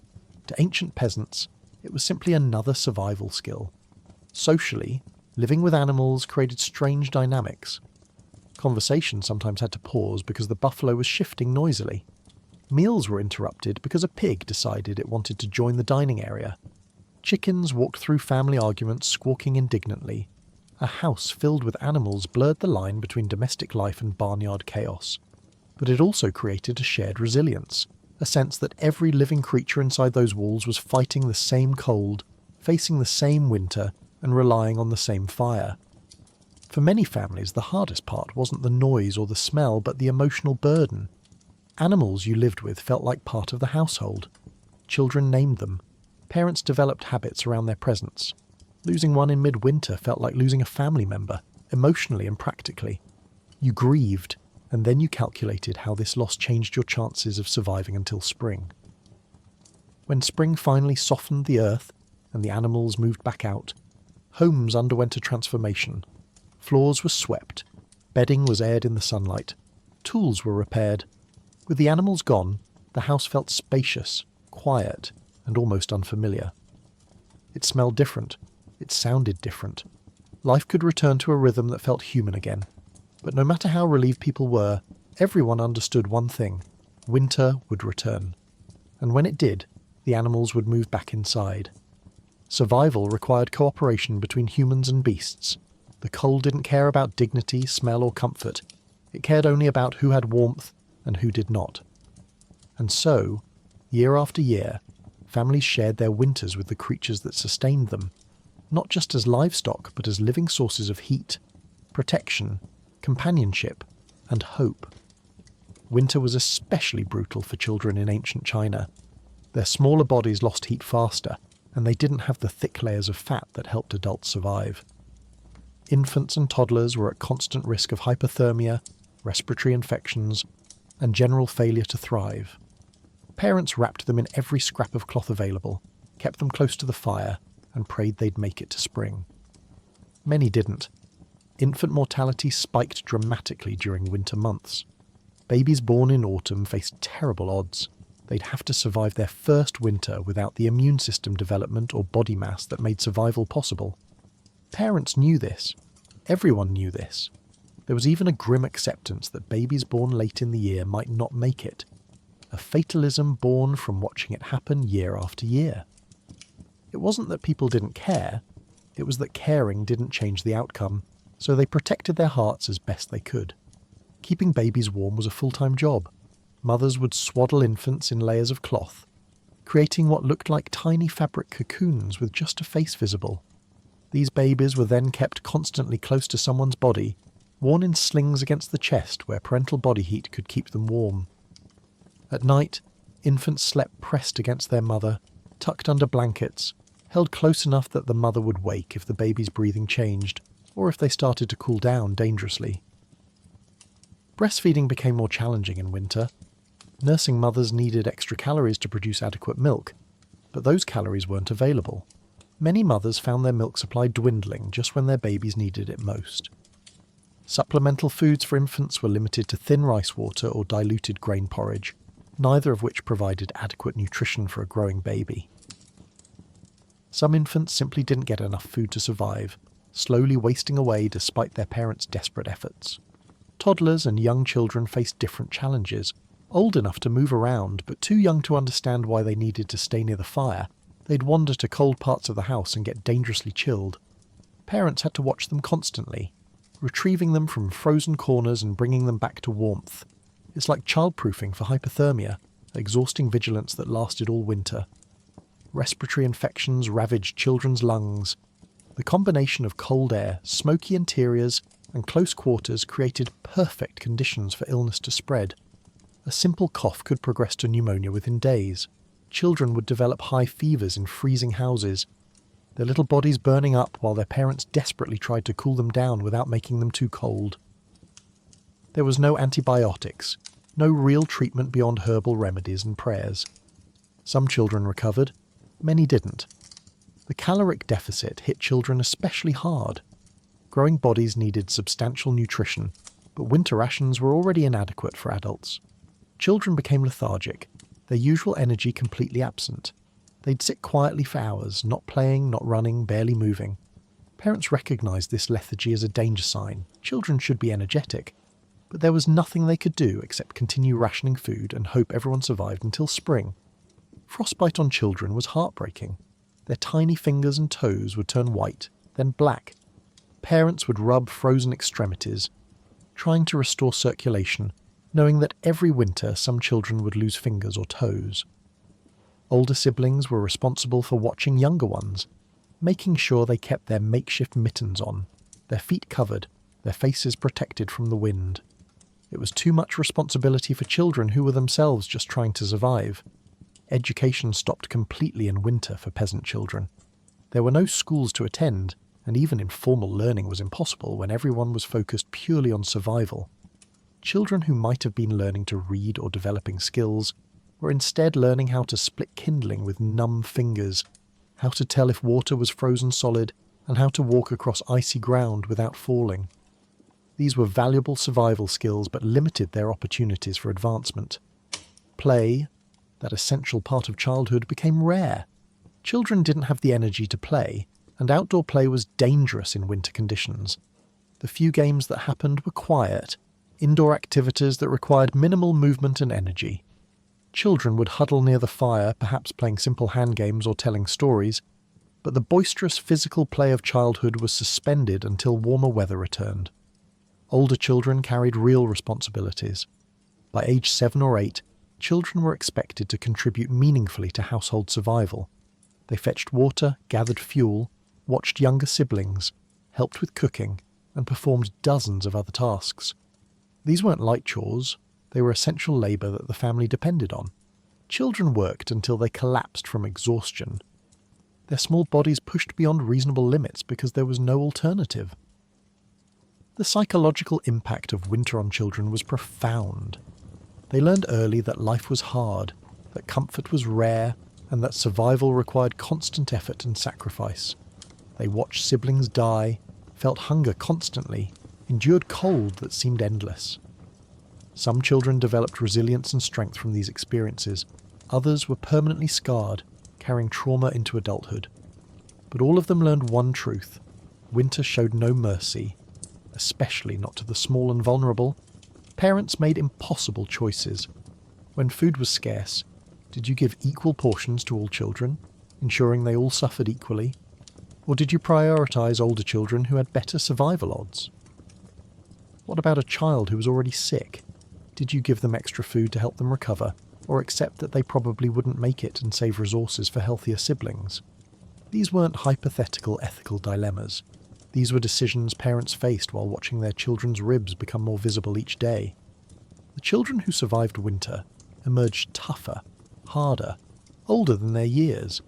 They'd learned lessons about suffering, endurance and mortality that modern children are largely spared. By spring, survivors had often grown noticeably, their bodies finally able to use available nutrition for growth rather than just survival.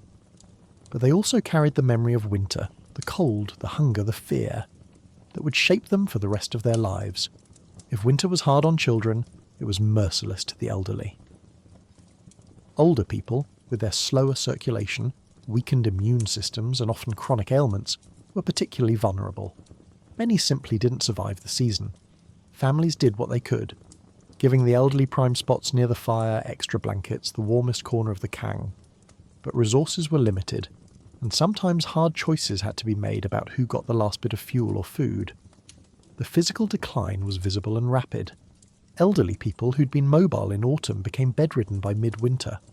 Joints that had been merely stiff became completely frozen. Arthritis flaring so severely that even small movements caused excruciating pain. Hands became gnarled claws, unable to grip or manipulate objects. Hips and knees refused to bend. Getting up from a sitting position could take several minutes of painful manoeuvring, assuming it was possible at all. Winter didn't just make the elderly uncomfortable, it actively disabled them. Circulation problems were particularly dangerous. Elderly bodies struggled to maintain core temperature even in mild cold. In severe winter conditions, their extremities would go numb and stay that way for months. Feet and hands became perpetually icy, the skin taking on a bluish tint that signalled inadequate blood flow. This wasn't just uncomfortable. Poor circulation meant that any injury, no matter how minor, would heal slowly or not at all. A small cut could become an infected wound that festered all winter. Respiratory issues claimed many elderly lives.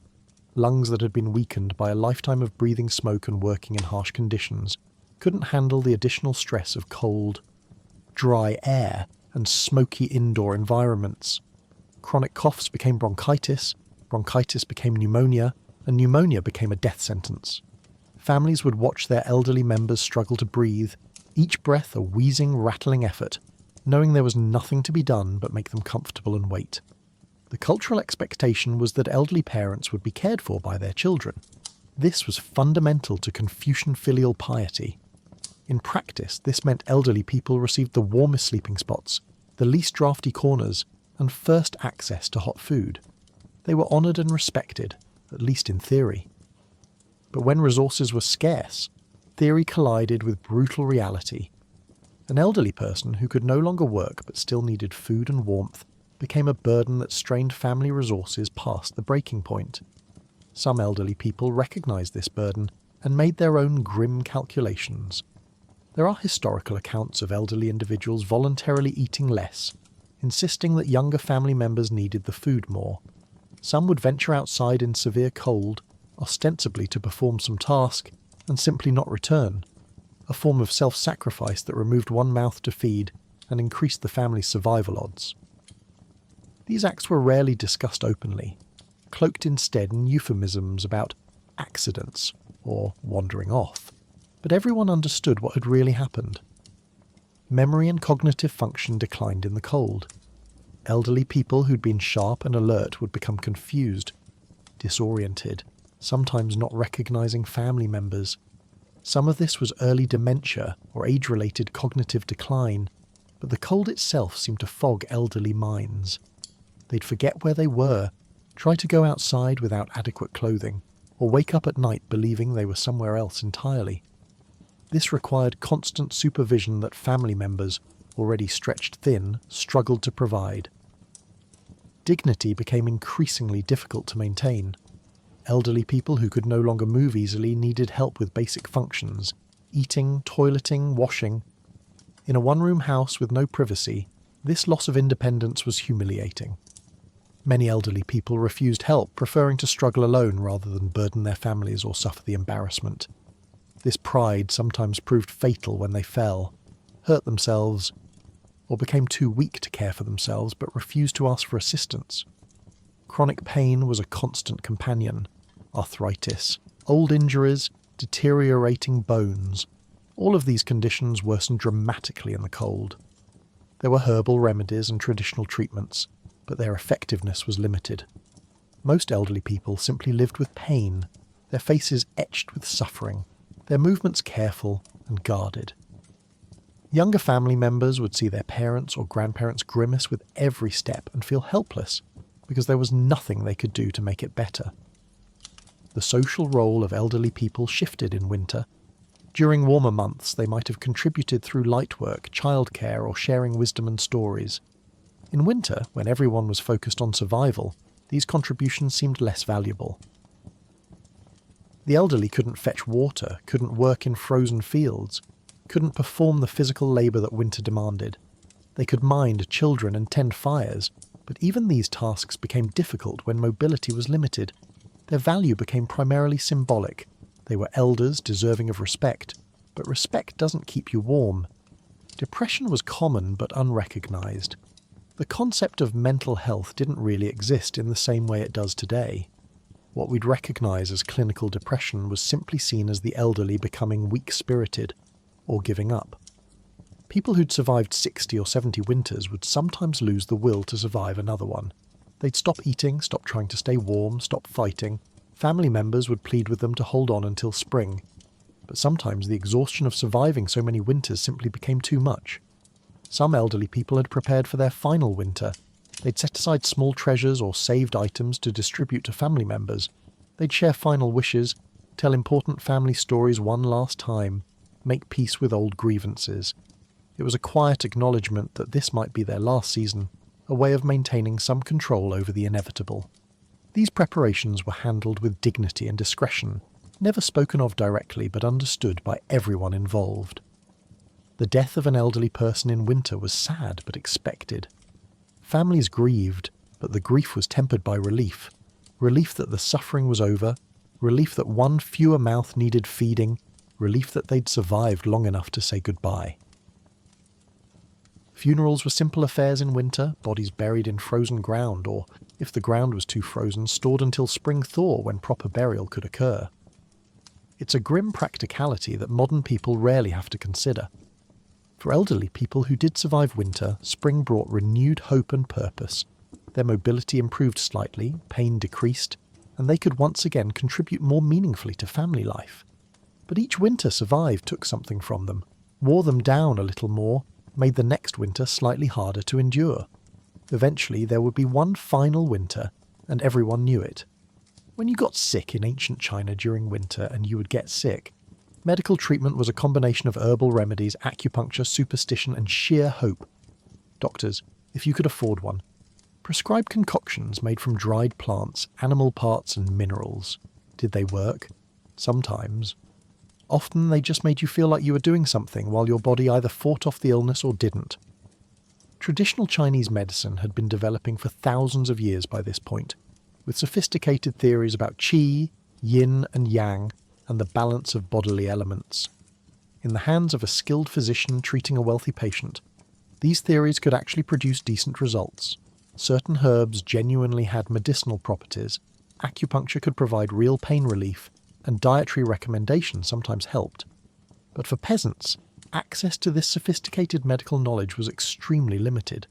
What you got was the village healer, whose training consisted of watching their predecessor and memorising a handful of herbal formulas passed down through generations. The village healer occupied a strange position between respected community member and convenient scapegoat. When someone recovered, the healer received credit and payment, usually in food or goods since peasants rarely had money. When someone died, well, it was the will of the gods, the patient's fate, anything except the healer's fault. This arrangement allowed healers to practice without too much liability, while also ensuring they never got rich from their work. Herbal remedies were the foundation of treatment. China's biodiversity meant there were thousands of plants with various properties, and healers maintained gardens or gathered wild plants to create their medicines. Ginger for digestive issues and warming the body, ginseng for vitality and strengthening, chrysanthemum for fevers, licorice root for coughs. Many of these remedies had genuine medicinal compounds that modern science would later validate.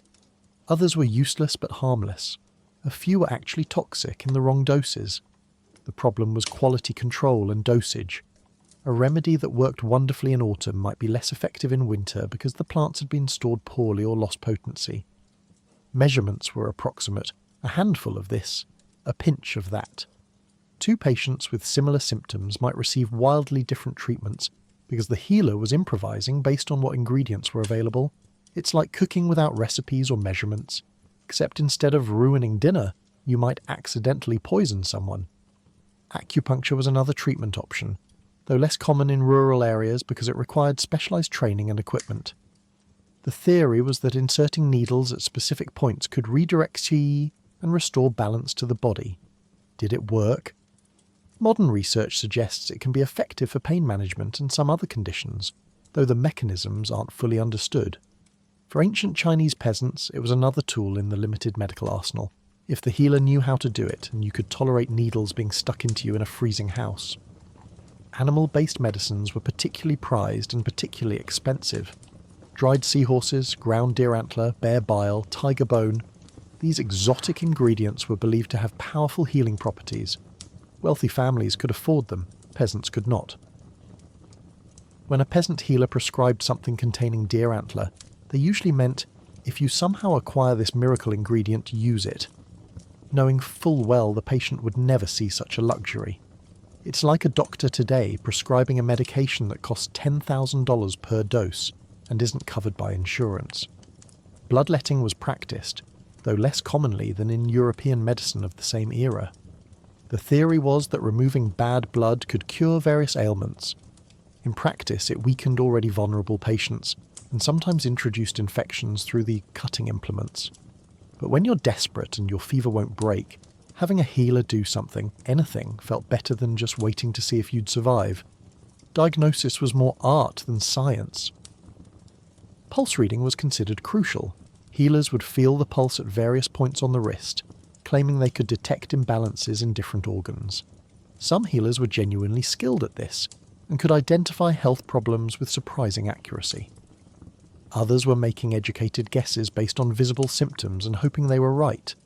Tongue examinations, skin colour, breathing patterns, all of these were observed and interpreted through the lens of traditional medical theory. For serious illnesses, multiple treatments might be tried simultaneously. Herbal teas, acupuncture, dietary restrictions, prayers to appropriate deities, the shotgun approach to healthcare. If the patient recovered, you could never be certain which intervention had worked, if any.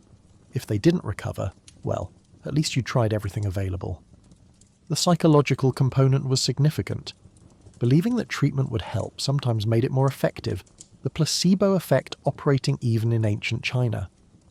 A patient who trusted their healer and believed in the medicine they received might actually recover better than someone who was skeptical. Mind-body connection, though not understood in modern terms, was recognized as important. Preventive medicine existed in theory, maintaining balance, eating appropriately for the season, avoiding excesses. In practice, prevention was a luxury. You couldn't maintain balance when you were starving. You couldn't eat appropriately for the season when your only food was watery porridge. You couldn't avoid excesses when surviving required excessive labour in excessive cold. Preventive medicine was advice for people who had choices, and peasants had very few of those. Home remedies filled the gaps where professional healers were unavailable or unaffordable. Garlic for just about everything, hot water with ginger for colds, honey for coughs, if you could get honey. These remedies were passed down through families, each household having their own variations and secret ingredients. Some worked because they contained genuinely helpful compounds. Others worked because doing something felt better than doing nothing, even if the something was medically useless. When all treatments failed and death approached, medicine transitioned from healing to comfort. Keeping the dying person warm, offering water, providing company, these were the final medical interventions. Families would gather around, say farewells, perform last rites. Medicine acknowledged its limitations and stepped back, allowing death to proceed with whatever dignity could be managed in a freezing peasant home. Not everything about winter in ancient China was miserable. There were festivals, moments of light and celebration that broke up the endless cold. The most important was the Spring Festival, what we now call Chinese New Year, which marked the end of winter and the promise of renewal. Families gathered, shared special foods, set off firecrackers, and for a brief shining moment forgot about the cold, the hunger, and the hardship. The Spring Festival preparations began weeks in advance, despite the fact that everyone was already exhausted and resource depleted. Houses had to be cleaned thoroughly, sweeping out all the accumulated filth of winter patching walls, repairing doors. This wasn't just practical maintenance, it was symbolic. You were sweeping away bad luck and making room for good fortune to enter. The fact that you were doing this while half frozen and malnourished was irrelevant. Tradition demanded it. And tradition was one of the few things that made the suffering feel meaningful. Food preparation was the centerpiece of festival preparations. Families saved special ingredients throughout the year and specifically for New Year celebrations.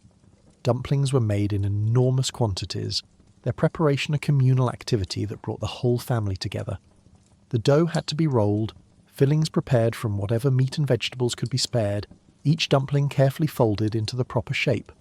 Making dumplings with fingers numb from cold was challenging. But the promise of eating them made the effort worthwhile. Special foods appeared that were never eaten at other times of year. Fish, symbolizing abundance and prosperity for the coming year.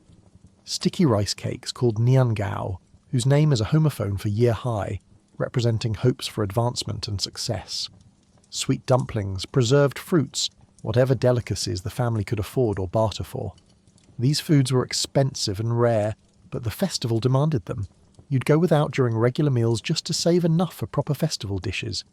New clothes, if the family could possibly manage it, were made or purchased for the children. This might just be a new tunic or a fresh pair of shoes, but for children who'd worn the same clothes for months, anything new felt miraculous. Adults might settle for thoroughly washing and mending their existing clothes, but at least everything would be as clean as possible.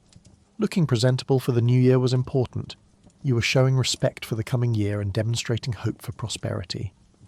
Debts were supposed to be settled before the new year. This was both practical and symbolic, starting the year fresh, without lingering obligations. For peasants already struggling financially, this created pressure to somehow scrape together payments for creditors. Some families went into deeper debt just to pay off old debts before the deadline, a vicious cycle that kept them trapped. But the social expectation was powerful, and the shame of carrying debts into the new year was significant. The festival itself was an explosion of activity and emotion after months of quiet, cold survival. Firecrackers exploded, believed to scare away evil spirits, but also serving to break the oppressive silence of winter. The noise, the excitement, the feeling of something happening, these were gifts after months of monotony. Children who'd been lethargic all winter suddenly found energy to run around, their laughter filling the air. Family reunions were central to the celebration. Adult children who'd married and moved away would return home if possible, bringing spouses and children to meet with the extended family. Houses that had been nearly empty all winter suddenly overflowed with people. Yes, this meant more bodies competing for space near the fire, but it also meant warmth, both literal body heat and the emotional warmth of connection and belonging. Red decorations covered everything. Red paper cuttings on windows, red lanterns hanging from eaves, red couplets with auspicious phrases pasted on doorframes. Red symbolized luck, happiness, and prosperity. In a landscape of brown earth, white snow and grey skies, these splashes of red were visually stunning, transforming drab peasant villages into colourful celebrations of hope. The decorations cost money and effort, but they fed something deeper than the stomach. They fed the spirit. Offerings to ancestors were performed with special care during the new year. Families would set out food and burn incense at household altars, inviting deceased family members to join the celebration. This wasn't morbid, it was comforting. Your ancestors had survived winters just like this one. They understood the struggle. Honouring them was a way of connecting to a larger story of survival and continuity. Gambling and games became temporarily acceptable, normally frowned upon as frivolous wastes of time and resources. During the new year, families would gather to play dice games, card games, or other contests of chance. Small bets, seeds, nuts, tiny coins added excitement. Children were allowed to stay up late participating in the festivities, their bedtimes forgotten in the general atmosphere of celebration. The festival lasted for days, traditionally 15 days, though peasants often couldn't afford to celebrate that long. Each day of the festival had specific traditions and meanings, but even if you could only truly celebrate for 1 or 2 days, those days were precious. They were proof that life wasn't entirely about suffering, that joy and celebration were still possible, that spring would eventually come, and with it, renewal. The psychological impact of the festival cannot be overstated. It gave people something to look forward to, a light at the end of the winter tunnel. During the darkest, coldest, most desperate moments of winter, you could tell yourself, just make it to New Year. Just survive until the festival. And then when it arrived, you could feast and celebrate and pretend, at least for a moment, that everything would be all right. After the festival ended, returning to the harsh reality of late winter was difficult. The special foods were gone, the decorations faded, the excitement dissipated. But something had shifted. You'd made it through the worst. Spring was genuinely approaching now. The festival marked a psychological turning point, even if the physical conditions remained challenging for weeks more. You'd celebrated survival, and now you just had to survive a little longer. Ancient Chinese people believed that winter brought more than just cold. It brought spirits, bad luck, and cosmic imbalance. To protect themselves, families performed rituals, burned incense, hung talismans, and made offerings to household gods. Whether these practices actually kept you warmer is debatable, but they provided psychological comfort, a sense of control, in a season that made you feel utterly powerless. Winter was understood through the framework of yin and yang, the fundamental forces that governed the universe. Winter represented the extreme of yin, cold, dark, passive, inward. The challenge was surviving this period of maximum yin energy until yang could return with spring's warmth and growth. Every ritual and superstition practiced during winter was essentially an attempt to manage this cosmic imbalance and protect against its most dangerous manifestations. Household gods required special attention in winter. The kitchen god, who watched over the family all year and reported to the Jade Emperor in heaven, was particularly important. Before he made his annual journey to give his report, families would offer sweet foods to encourage him to say nice things about them. Some would even smear honey on the god's paper image, literally sweetening his mouth. It's like bribing your performance reviewer, except your reviewer is a deity, and the stakes are your family's cosmic luck for the entire year. Talismans and protective symbols were hung throughout the house. Red paper with written spells or auspicious characters would be pasted above doors and windows to prevent evil spirits from entering. These spirits, people believed, were drawn to cold, dark places and could bring illness, bad luck, or even death. The paper barriers were humanity's security system, a mystical alarm that would supposedly alert or repel supernatural intruders. Did it work? Nobody could prove it didn't, and in a world where death was random and inexplicable, having some explanation, even a supernatural one, was comforting. Incense burning served multiple purposes. Practically, it helped mask the terrible smells of indoor living with livestock. Spiritually, the smoke was believed to carry prayers to the heavens and purify the living space. The scent of burning sandalwood or other aromatic materials created an atmosphere of sanctity, transforming a dirty peasant hut into a space connected to the divine. Plus, the act of burning incense required fire, which provided a little extra warmth, so it was win-win. Divination practices increased during winter. Families would consult fortune tellers, throw oracle bones, or use other methods to predict what the coming year would bring. Would there be enough food? Would everyone survive? Would spring come on time? These weren't idle curiosities. They were life and death questions disguised as fortune-telling. The predictions were often ambiguous enough to be interpreted positively, giving people hope to cling to during the darkest months.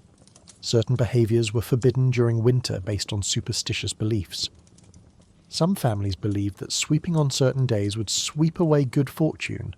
Others thought that breaking things would bring bad luck for the coming year. Women were often told to avoid certain activities during their menstrual periods, which were seen as times of increased yin energy that could attract malevolent spirits. These prohibitions created complex rules for daily life that everyone had to navigate while also trying not to freeze or starve. Dreams were taken very seriously in winter. A dream about certain animals, ancestors, or symbols could be interpreted as omens or messages from the spirit world. Families would discuss their dreams, seeking meaning and guidance. A good dream could lift spirits for days. A bad dream might require ritual cleansing or protective measures. In a season where every day felt like a battle for survival, finding meaning in dreams provided a sense that some higher power was watching, communicating, perhaps even protecting. Ancestral spirits were believed to be particularly active and important during winter. The dead understood cold and suffering. They'd experienced it themselves when alive. Offerings to ancestors weren't just respectful gestures, they were appeals for protection and intervention. "You know how hard this is," the living would essentially say to the dead. "Help us survive as you survived." Whether ancestors actually helped is unprovable, but believing they might made people feel less alone in their struggle. Folk remedies often blurred the line between medicine and magic. A poultice made from certain herbs might be applied not just for its medicinal properties, but because the herbs were harvested under a full moon by a virgin and blessed by a priest. The placebo effect was real and powerful. If you believed a treatment would work, especially if it came wrapped in ritual and mysticism, you might actually feel better. Your fever might not break, but your anxiety might decrease, which in itself was valuable. Community rituals brought villages together. Group prayers at local temples, collective offerings to regional deities, communal ceremonies to welcome back the sun. These shared activities created social bonds that were themselves protective. In a season that could feel isolating and desperate, knowing your neighbours were performing the same rituals, praying to the same gods, fighting the same fight provided solidarity. You weren't alone in this cosmic battle against winter's yin energy. Some superstitions had practical foundations that had been forgotten or mythologized over time. The belief that you shouldn't wash your hair on New Year's Day, for example, made sense when washing hair in winter meant being wet and cold for hours, potentially getting sick. But the practical reason evolved into a superstition about washing away luck. Similarly, the prohibition against using knives on certain festival days probably originated from safety concerns. Drunk people with knives are a bad combination, but became a spiritual rule about not cutting your fortune. Children were taught these superstitions and rituals from their earliest years. It was part of their cultural education, as important as learning to work or showing respect to elders. By the time they were adults, these beliefs were deeply embedded, providing a framework for understanding and coping with winter's challenges. Whether the spirits and supernatural forces were real was almost beside the point. The rituals gave structure, meaning and hope to people who desperately needed all three. The wealthy participated in more elaborate versions of these same practices, but the fundamental impulse was identical across social classes. Everyone, from the poorest peasant to the richest merchant, wanted to believe they had some control over their fate, some way to influence the cosmic forces that determined who survived winter and who didn't. Superstition was democracy in action, available to everyone, requiring no wealth or education, just belief and participation. But winter superstitions extended far beyond simple rituals. Entire landscapes became imbued with meaning. A lone tree standing in a snowy field might be seen as a home for spirits who wandered in search of warmth. A sudden gust of wind rattling the shutters could be interpreted as a ghost passing by.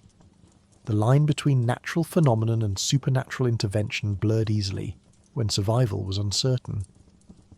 Families placed offerings not only at home altars but also outside. Bowls of rice, slices of fruit, or small cups of wine left on doorsteps. These were meant to appease wandering spirits, ensuring they passed by peacefully without bringing misfortune. Some families even left a corner of their home uncleaned, believing that unsettling a spirit's chosen hiding place might provoke it.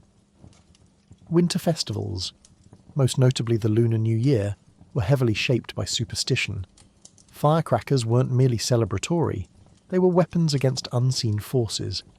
Loud noises, bright red decorations, and collective feasting all served the purpose of driving away yin energy and summoning the protective strength of yang. Even the foods eaten, long noodles for long life, dumplings shaped like silver ingots, fish symbolizing abundance, carried symbolic power. The night hours were particularly feared. Darkness was yin embodied, and winter nights stretched endlessly. People avoided going outside unless absolutely necessary. If they had to travel between homes or courtyards in the dark, they carried lanterns, not only for visibility but as a symbol of yang energy pushing back the darkness. Lanterns were believed to repel ghosts. A flickering flame was a fragile but vital shield. The freezing cold itself was seen as an agent of the spirit world. Frost covering the windows was likened to ghosts brushing their cold fingers across the house. Strange cracking sounds from ice or settling wood were interpreted as the movements of unseen visitors. These beliefs weren't born from ignorance. They came from centuries of living in fragile homes, in a season where the boundary between life and death felt dangerously thin. Superstitions also governed interpersonal behaviour. Arguing during certain winter days was believed to offend household gods. Speaking ill of the dead was forbidden. Lending tools or food could be risky if the day was considered unlucky, as it might symbolically lend away one's own fortune. These rules created a delicate winter etiquette, where emotional restraint and caution were as essential as warm clothing. For many, these rituals and beliefs were less about literal truth and more about emotional survival. Winter stripped life down to its harshest elements. Cold air seeping through walls, hunger lingering in the background, illness threatening every household. These pressures made people feel small and powerless. Rituals offered a way to push back, to feel that their actions mattered in the face of overwhelming forces. And perhaps that was the true purpose of superstition in winter, not to change the universe, but to change the person living in it. Rituals gave comfort, beliefs gave structure, dreams gave guidance, ancestral spirits gave companionship, and in a season defined by cold and darkness, emotional warmth could be as important as physical warmth. When spring arrived, many winter-specific rituals faded, talismans were replaced, altars were cleaned, incense thinned. Yet the spirit of these practices lingered. People believed they had survived not only through firewood, food, or clothing, but through the combined protection of gods, ancestors, rituals, and the fragile but powerful human belief that hope mattered. Winter made people feel vulnerable. Superstition helped them feel brave. And in ancient China, that bravery, imagined or real, was often enough to carry families through the coldest season of the year. Winter killed people. That's just the reality. Every year, some members of the community, usually the very young, the very old, or the very unlucky, simply didn't make it to spring. Bodies froze. Illnesses turned fatal. Malnutrition weakened immune systems to the breaking point. Funerals in winter were grim affairs, with frozen ground making burial difficult and grieving families already stretched thin trying to keep the living alive. Death in winter had a particular cruelty to it. People would die slowly, visibly declining over days or weeks while their families watched helplessly. A child's cough would progress from annoying to concerning to terrifying as they struggled to breathe. An elderly person would simply stop eating, stop moving, gradually fading until one morning they wouldn't wake up. The slow-motion nature of these deaths was psychologically torturous. You knew what was coming, but you couldn't prevent it, couldn't speed it up, couldn't do anything except witness. The moment of death itself was handled with whatever dignity circumstances allowed. Family members would gather around if possible, offering comfort, reciting prayers, holding the dying person's hand. In a one-room house where everyone lived on top of each other, death wasn't a private affair. It was a communal experience. Children watched their grandparents die. Parents watched their children take their last breaths. Death was an unwelcome but familiar presence, a neighbour who visited far too often. Bodies had to be handled quickly, but winter complicated everything. The cold was actually helpful in one way. It slowed decomposition, giving families more time to arrange funerals and burials. But it also made the body rigid and difficult to move or position. Washing and dressing the deceased in clean clothes, a traditional practice meant to honour them and prepare them for the afterlife, became a struggle when the body was stiff and the water kept freezing. Burial was the biggest challenge. The ground froze solid to depths of several feet, turning burial into an excavation project that required tools most families didn't have and strength that malnourished, grieving people couldn't summon. Digging a proper grave could take days of work, breaking through frozen earth inch by painful inch. Some families would start with small fires built on the burial spot, hoping to thaw the ground enough to dig. Others would chip away at the frozen soil with whatever implements they had, making minimal progress and maximal blisters. When digging proved impossible, bodies were sometimes stored. Families would place the deceased in an unheated outbuilding or shed, where the cold would preserve them until spring thaw made burial possible. This practice was pragmatic but emotionally complicated. You'd essentially have your dead relatives stored like winter vegetables, a daily reminder of loss every time you walked past the storage area. It's like having a freezer in your garage, except it's not a freezer, and it's not food, and everything about the situation is deeply unsettling. Some communities maintained common burial grounds where communal effort made winter burials possible. Villagers would take turns helping dig graves, understanding that today they were digging for their neighbour, but next winter their neighbour might be digging for them. This mutual aid was practical and necessary, but it also meant that everyone was constantly reminded of winter's death toll. You'd see fresh burial mounds appearing throughout the season, a visible count of how many had fallen. Funeral rituals had to be abbreviated in winter. The elaborate ceremonies, the extended mourning periods, the proper offerings, all of these were scaled back because no one had the resources or energy for full observance. Families burned spirit money and paper offerings to send to the deceased in the afterlife, but these fires had to be kept small to conserve fuel. Incense was burned, but less of it. Prayers were said, but more quickly because everyone was freezing and needed to get back inside. The grief was complicated by relief. It sounds terrible, but when an elderly person or a sick child died, there was often a sense of relief mixed with the sadness. One fewer mouth to feed, one fewer person suffering. Resources that could now go to those with better survival chances. No one would admit these thoughts openly, but everyone had them. Grief and pragmatism existed side by side because in ancient China during winter, survival required cold calculations that we're fortunate not to face. Children's deaths were particularly devastating, but also disturbingly common. Infant mortality was so high that some parents delayed naming babies or forming strong attachments until the child survived their first winter. This wasn't callousness, it was self-protection. If you loved fully and deeply from birth, and half your children died before age 5, the accumulated grief would be unendurable. So parents loved carefully, hopefully, always, with the understanding that winter might take what they cherished most. Multiple deaths in one family weren't rare. A disease would sweep through a household, taking the weakest first, but often not stopping there. You might lose a baby, then a grandparent, then another child, all within the same winter. By spring, entire family structures could be radically different, with gaping holes where loved ones had been. Survivors had to somehow process this loss, while also preparing for spring planting, with depleted numbers and broken hearts. The community's response to death revealed both the best and worst of human nature. Neighbours would bring food for mourning families, even when they had little to spare. They'd help with burial preparation and offer emotional support. But there was also gossip, speculation, sometimes barely concealed judgment. Did that family not try hard enough to keep their child alive? Could they have prevented that death? These whispers added shame to grief, making loss even harder to bear.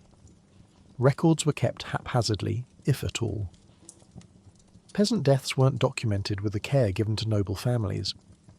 Many people died and were buried with no written record that they'd ever existed. Their names lived on only in the memories of family members, fading as those family members themselves died.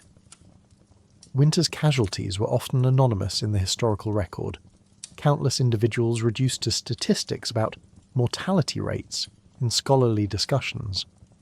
By the time spring arrived, every family was counting who remained. Mental tallies of the lost, 3 neighbours, an uncle, 2 children from down the road, the old widow who lived alone. The village would be noticeably quieter, certain houses empty, certain voices silenced forever. But life continued because it had to. Seeds needed planting, work needed doing. Grief was a luxury that would have to wait, filed away with all the other emotions that survival didn't permit. In theory, the imperial government of ancient China was supposed to help its people survive hard times. In practice, it was hit or miss. During particularly harsh winters, some emperors ordered the opening of grain stores, distributed emergency rations, or reduced taxes. Other times, the government was more concerned with collecting taxes and enforcing regulations than keeping peasants alive. Local officials range from compassionate to corrupt, and your survival might depend entirely on which type you got stuck with. The Confucian ideal of governance held that the emperor was the son of heaven, responsible for the welfare of all subjects. Natural disasters, famines, and harsh winters were seen as potential signs that the emperor had lost the mandate of heaven, that cosmic approval necessary for legitimate rule. This created pressure on emperors to at least appear to care about peasant suffering. Some genuinely did care. Others just wanted to avoid rebellions and maintain the appearance of benevolent rule. Government grain storage systems, called ever-normal granaries, were theoretically brilliant. During good harvest years, the government would purchase surplus grain at fair prices, storing it in official warehouses. During bad years or winter shortages, this grain would be sold at subsidised prices or distributed free to prevent starvation. On paper, it was social welfare centuries ahead of its time. In reality, it depended entirely on honest implementation, which was far from guaranteed. Corruption plagued every level of the system. Local officials might over-report how much grain they'd stored, pocketing the difference. Grain might be sold to merchants at market prices rather than distributed to needy peasants. Storage facilities might be poorly maintained, allowing grain to rot or be eaten by pests, with officials covering up the losses. By the time grain was supposed to be distributed, there might be far less available than recorded, or the quality might be so poor it was barely edible. Tax collection continued regardless of conditions. Winter didn't excuse you from paying taxes on your land, your harvest, or your various other obligations to the government.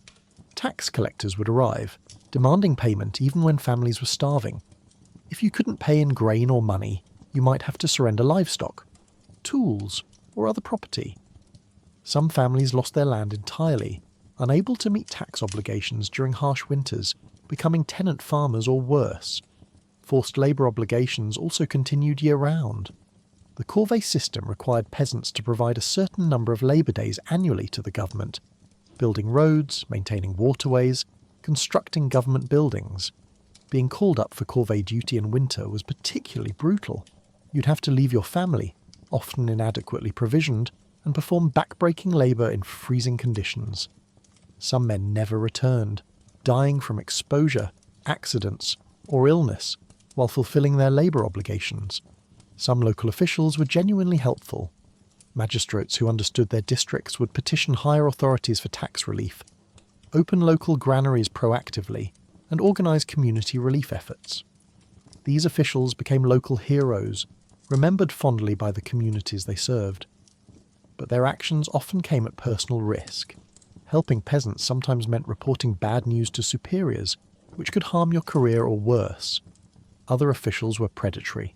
They saw winter desperation as an opportunity for personal enrichment. They'd loan grain at usurious interest rates, knowing desperate families would accept any terms. They'd buy land at bargain prices from families forced to sell.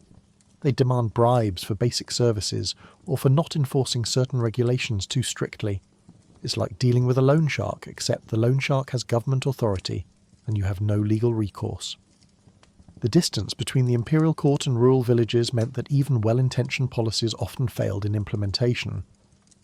An emperor in the capital might issue a decree ordering tax relief, but by the time that decree filtered down through multiple levels of bureaucracy, it might be ignored, misinterpreted, or deliberately subverted by officials at each level. The gap between policy and reality was enormous. Military demands complicated everything. During times of war or border tensions, the government's need for resources intensified. More grain was requisitioned for armies. More men were conscripted for military service. Winter didn't pause these demands. If anything, they might increase as the government prepared for spring campaigns. Families already struggling to survive lost able-bodied men and additional resources to military needs. Natural disaster response varied wildly. After particularly devastating winters with mass casualties, some governments would organise relief efforts, distributing stored grain, temporarily reducing taxes, sending officials to assess damage and organise recovery. Other times, the government's response was essentially, "That's unfortunate. Good luck with that," leaving communities to fend for themselves. Public works projects could be either helpful or harmful depending on timing and implementation. Building better irrigation systems or repairing roads could improve long-term survival chances, but if these projects were scheduled during winter and used forced labour, they became death sentences for workers pulled from their homes and families. The line between helpful infrastructure development and deadly corvée labour was thin and often crossed. Legal protections for peasants existed on paper but were difficult to enforce. If a landlord was abusing tenants or an official was overtly corrupt, peasants theoretically could petition higher authorities for justice.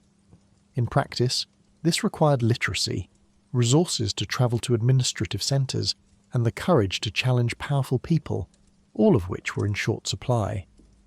Most injustices went unreported because reporting them was more dangerous than enduring them. Some dynasties and periods had better governance than others.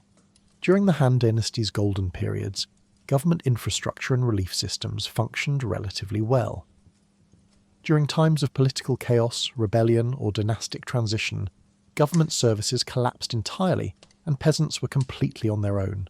Your luck in where and when you were born mattered immensely. The relationship between peasants and government was fundamentally transactional and often adversarial. The government wanted taxes, labour and compliance. Peasants wanted to be left alone to survive. When those interests aligned, when helping peasants survive meant maintaining a stable tax base, government could be helpful. When they conflicted, government authority was just another winter hazard to navigate alongside cold, hunger and disease. In the end, most peasants learned not to rely on government assistance. If help came, wonderful. If it didn't, you'd already assumed you were on your own and planned accordingly. It's a survival strategy born from harsh experience. Hope for the best, expect nothing, and don't wait for rescue that might never arrive. While peasants huddled around dying fires and rationed mouldy grain, the wealthy elite of ancient China experienced an entirely different winter. They had multiple braziers burning fragrant charcoal, thick silk robes lined with fur, servants to fetch water and tend fires, and storerooms packed with preserved delicacies. They composed poetry about the beauty of snow, while peasants outside their walls struggled not to freeze to death. The gap between rich and poor was never more obvious than in winter. Wealthy homes were architectural marvels designed specifically to combat winter's worst effects. Multiple courtyards created buffer zones between the bitter outside and the warm interior. Thick walls made from better materials, fired brick rather than rammed earth, provided superior insulation. Proper tile roofs that didn't leak or sag. Windows with actual wooden lattice frames covered in oiled silk rather than just holes stuffed with rags. Some wealthy families even had early forms of double walls with air gaps, creating insulation that peasants couldn't imagine. Heating was where the difference became most stark. While peasants fought over scraps of firewood, the wealthy burned charcoal in elegant bronze or ceramic braziers positioned throughout their homes. Charcoal burned cleaner and hotter than wood, producing less smoke and more heat. Multiple braziers meant you could actually warm an entire room, not just create a single warm spot. Some wealthy homes had servants whose entire job was maintaining these heating sources, ensuring that fires never died and rooms stayed comfortable around the clock. The kang beds of the wealthy were masterpieces of engineering and comfort. Not just simple brick platforms, but elaborate heated structures with fine-tuned air channels, comfortable padding and silk bedding. The wealthy didn't sleep on straw mattresses. They had cotton-filled mattresses, silk quilts stuffed with down or silk floss, and enough blankets that being cold in bed simply wasn't a concern. It's like comparing sleeping on the floor with a blanket to sleeping in a 5-star hotel's luxury suite. Clothing for the wealthy transformed winter from ordeal to minor inconvenience. Robes made from the finest silk, lined with fur from exotic animals, fox, sable, even imported furs from the far north. These weren't the scratchy hemp tunics that peasants wore. They were soft, warm, and actually fashionable. Wealthy individuals had multiple winter outfits, changing clothes regularly because they could afford to wash and maintain their wardrobes. They wore proper leather boots lined with fur, gloves made from supple leather, and hats that actually kept your head warm rather than just symbolically covering it. Food during winter for the wealthy was almost absurdly abundant. Their storerooms held preserved meats of every variety: duck, pork, chicken, even exotic game. dried fish, preserved vegetables not just pickled but prepared in diverse ways with expensive spices and seasonings. Their grain stores held premium rice and wheat, not the coarse millet that peasants subsisted on. They had honey, preserved fruits, nuts, and all manner of luxury foods that peasants might see once in their lifetime at a festival. Meal preparation for the wealthy was its own form of art. Kitchens were separate structures staffed by skilled cooks who created elaborate dishes even in winter. Hot soups with rich broths, braised meats cooked for hours until tender, stir-fried vegetables seasoned with ingredients peasants couldn't afford, dumplings with fine fillings. The wealthy didn't just eat to survive winter, they dined, enjoying cuisine that would be recognizable as sophisticated Chinese food today. Water was never a problem for the wealthy. Servants handled all the fetching, hauling and heating. Want a bath? Servants would heat water and fill a wooden tub in a dedicated bathing area, probably near a heated room so you wouldn't freeze while getting clean. Want tea? Hot water was always available, heated over kitchen fires that never went out. The wealthy could stay clean, hydrated, and comfortable while peasants were making impossible choices about whether to use their limited water for drinking or cooking. Entertainment filled wealthy winters. Poetry gatherings where educated elites would compose verses about winter's beauty, completely detached from winter's reality. Painting sessions where artists captured snow-covered landscapes from the comfort of heated studios.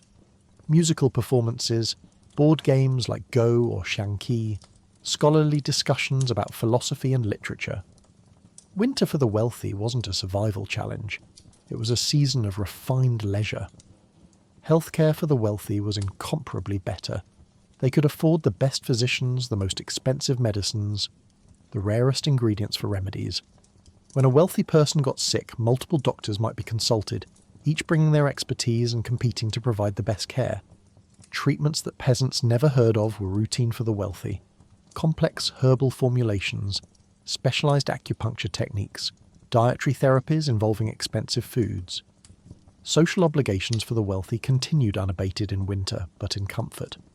Visiting other wealthy families meant travelling in enclosed carriages or sedan chairs, wrapped in fur blankets, perhaps with small charcoal heaters inside. Upon arrival, you'd be welcomed into warm rooms, served hot tea and elaborate snacks, entertained in comfort. Winter socialisation for the wealthy was pleasant, not a desperate gathering around a single fire pit while everyone shivered. The wealthy could even find winter aesthetically pleasing. Snow-covered gardens were admired for their beauty. Winter plum blossoms, which bloomed despite the cold, became subjects of poetry and painting, symbols of resilience and elegance. The wealthy had the luxury of appreciating winter's visual appeal because they weren't actively being killed by it. It's easy to wax poetic about pristine snow when you're viewing it from a heated room while wearing fur-lined silk robes. Education continued for wealthy children throughout winter. Private tutors, heated study rooms, access to books and learning materials, none of this stopped when it got cold. Wealthy children were learning classical texts, practicing calligraphy, studying mathematics and literature while peasant children were hauling water and trying not to lose fingers to frostbite. The psychological experience of winter was completely different for the wealthy. They didn't fear winter, they endured it with minor inconvenience. Cold was an annoyance, not an existential threat. Hunger was completely absent from their experience. Death from winter-related causes was rare in wealthy families. They had every advantage that money, education, and resources could provide. This disparity wasn't hidden or subtle. Wealthy compounds were often in or near villages where peasants lived. The wealthy could see the suffering around them. It was visible, unavoidable. Some wealthy individuals were moved to charity, opening granaries or providing relief to desperate peasants. Others were completely indifferent, viewing peasant suffering as the natural order of things, perhaps even as evidence of moral failings by those who suffered. The existence of the wealthy served as a constant reminder to peasants of how arbitrary their suffering was. Winter wasn't inherently deadly. It was deadly if you were poor. With enough resources, winter could be comfortable, even pleasant. This knowledge could inspire either hope, perhaps someday my descendants will live better, or bitterness, we suffer while they feast. Most peasants experienced some combination of both. Not all winters in ancient China were created equal. In the frigid north, temperatures plummeted well below freezing. Snow piled high, and survival was a daily struggle. In the milder south, winters were cold and damp but rarely life-threatening. Southerners dealt with endless rain and humidity that seeped into everything, while northerners battled dry, bone-cracking cold and howling winds. Each region had its own miseries, its own survival strategies, its own particular brand of winter suffering. Northern China, particularly the areas around the Yellow River and beyond toward Mongolia, experience winters that can only be described as brutal. Temperatures regularly dropped to 20 or 4 degrees or colder.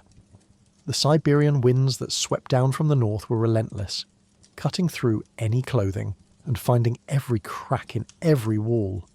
Snow could pile several feet deep, making travel impossible and isolating villages for weeks at a time. This was the winter that killed without mercy, the winter that required every survival strategy previously discussed and still took a terrible toll. Northern architecture reflected these harsh conditions. Houses were built with survival in mind, thick walls, minimal windows, and most importantly, the Kang-heated bed system that made sleeping through northern winters survivable. Northern homes were designed to be sealed tight against the wind, even at the cost of air quality. Suffocating in smoke was preferable to freezing to death. Villages were often partially dug into hillsides or earth, using the ground itself as insulation, living spaces that were half cave, half house.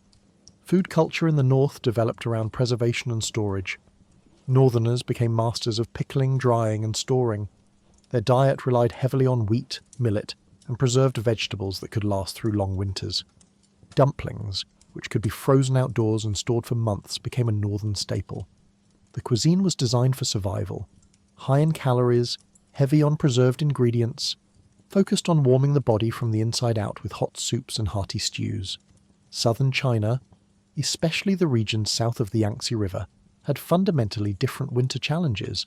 Temperatures rarely fell below freezing, which sounds wonderful until you factor in the humidity. Southern winters were wet, damp and perpetually grey. It rained constantly, cold rain that soaked through everything and never really dried. The humidity made relatively mild temperatures feel much colder than they actually were, a bone-deep chill that was harder to shake than the dry cold of the north. Southern architecture prioritised ventilation over insulation because the primary climate challenge was heat and humidity most of the year. This made southern buildings poorly suited for winter, even though that winter was milder. Without the Kang systems common in the north, southerners often relied on small charcoal braziers for heat, which provided minimal warmth. The open, airy designs that were perfect for summer became freezing, drafty nightmares when winter rains came. Mould and mildew were the southern winter curses. Everything stayed damp: clothes, bedding, walls, food. Grain stores had to be carefully managed to prevent mould growth. Clothes never fully dried, remaining perpetually clammy. Respiratory infections thrived in the damp conditions, and rheumatism plagued older residents. It's like living inside a cold, wet sponge for several months, where nothing is ever truly dry or warm. Southern food culture reflected the region's advantages and challenges. Rice cultivation continued in some southern areas, with year-round growing seasons or winter crops. Fresh vegetables were available longer into winter. The milder temperatures meant livestock were easier to maintain, and meat was more accessible. Southern preserved foods were different too.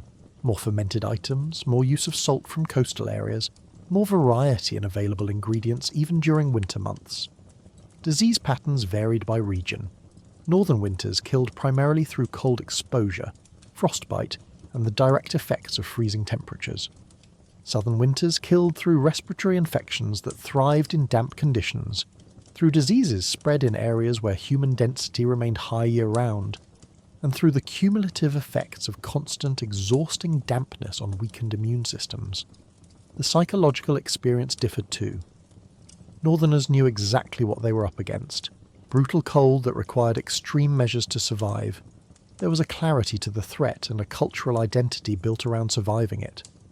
Southerners faced a more ambiguous misery, not cold enough to mobilise the most extreme survival measures, but uncomfortable enough to be genuinely miserable for months. It's the difference between fighting a bear and fighting a persistent, annoying illness. One is dramatic and clear. The other is grinding and demoralising. Regional pride emerged from these differences. Northerners considered themselves tougher, forged by harsher conditions, survivors of winters that would kill soft Southerners. Southerners considered Northerners to be crude and unsophisticated, lacking the cultural refinement that Southern prosperity allowed. These stereotypes, born partly from climate differences, persisted for centuries and still echo in Chinese culture today. Migration patterns were influenced by winter severity. Some Northerners, if they had the means, would travel south for winter, the earliest snowbirds seeking relief from the brutal northern cold. Southerners rarely moved north by choice.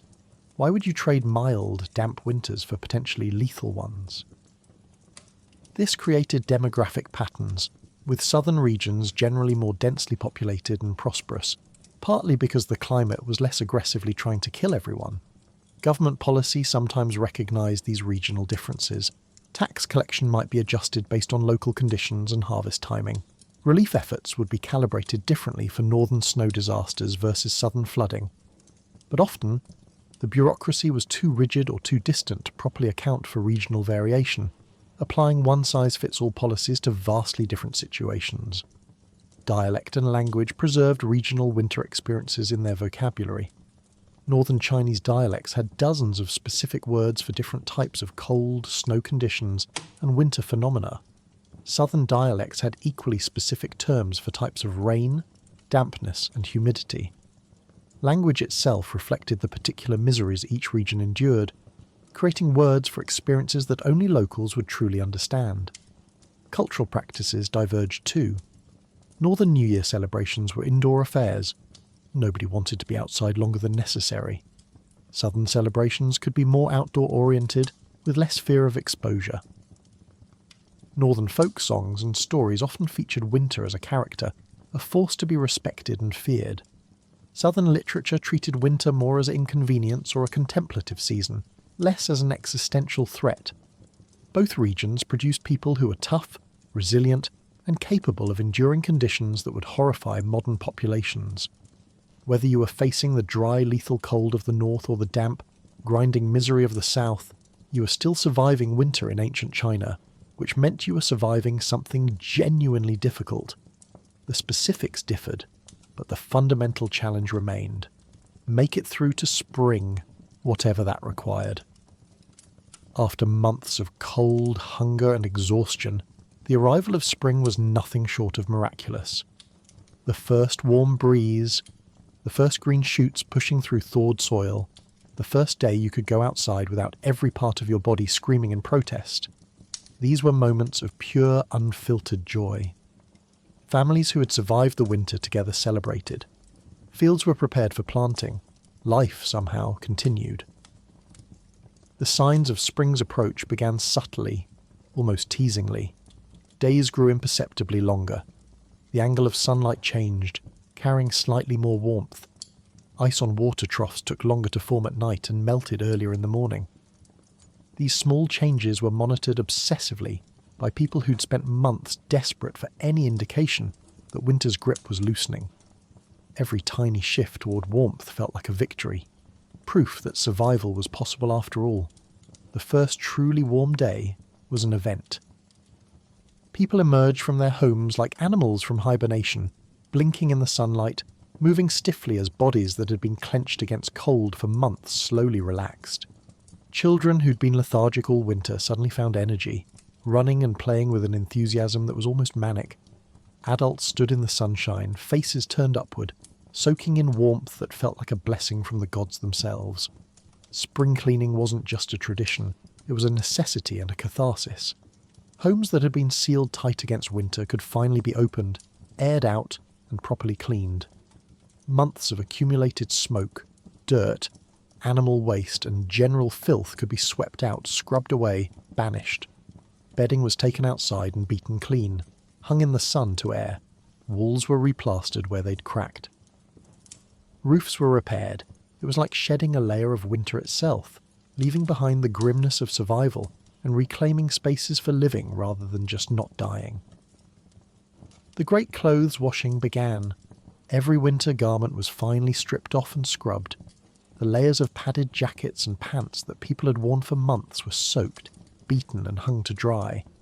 The smell of lye soap mixed with the scent of wet cloth, drying in spring sunshine, became the perfume of renewal. People could finally bathe properly, washing away months of accumulated grime. Hair could be washed and allowed to dry in warm air. The transformation from winter filth to spring cleanliness felt like rebirth. Food, fresh food, began appearing. The first wild spring vegetables, tender shoots of bamboo, young leaves of edible plants were gathered eagerly. Early spring greens tasted like life itself after months of preserved, pickled, and dried foods. Chickens, stimulated by longer days and warmer temperatures, began laying eggs again. Fresh food wasn't just sustenance, it was proof that nature was providing again, that the time of scarcity was ending. Fields demanded immediate attention. Spring planting couldn't be delayed. There was a narrow window when conditions were right, and missing it meant a poor harvest and potentially another catastrophic winter. Despite being weakened by months of inadequate food and punishing cold, farmers threw themselves into spring work with desperate energy. Ploughing, harrowing, planting, all had to be done quickly. Bodies that had barely survived winter were now asked to perform intense physical labour, and somehow they did, fueled by hope and necessity. The landscape transformed almost daily. Bare brown earth gave way to green. Trees that had been skeletal black shapes against grey skies suddenly exploded with leaves and blossoms. Flowers appeared. Plum blossoms, peach blossoms, splashes of colour that had been absent from the world for months. The visual transformation was so dramatic it felt almost magical, as if winter's black and white world had suddenly remembered how to be colourful again. Animal life returned with spring. Birds that had migrated south came back, filling the air with songs that hadn't been heard in months. Insects emerged, which meant more food for chickens and more protein available for people willing to eat them. Fish became more active in warming waters.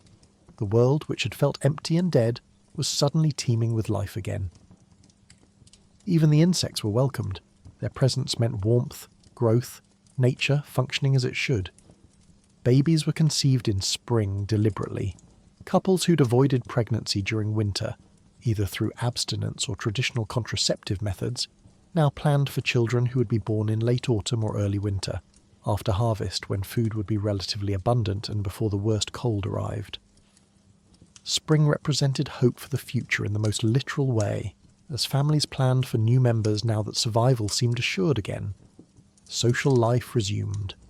Winter had enforced isolation. Families huddling in their individual homes, venturing out only when necessary. Spring meant community could reform.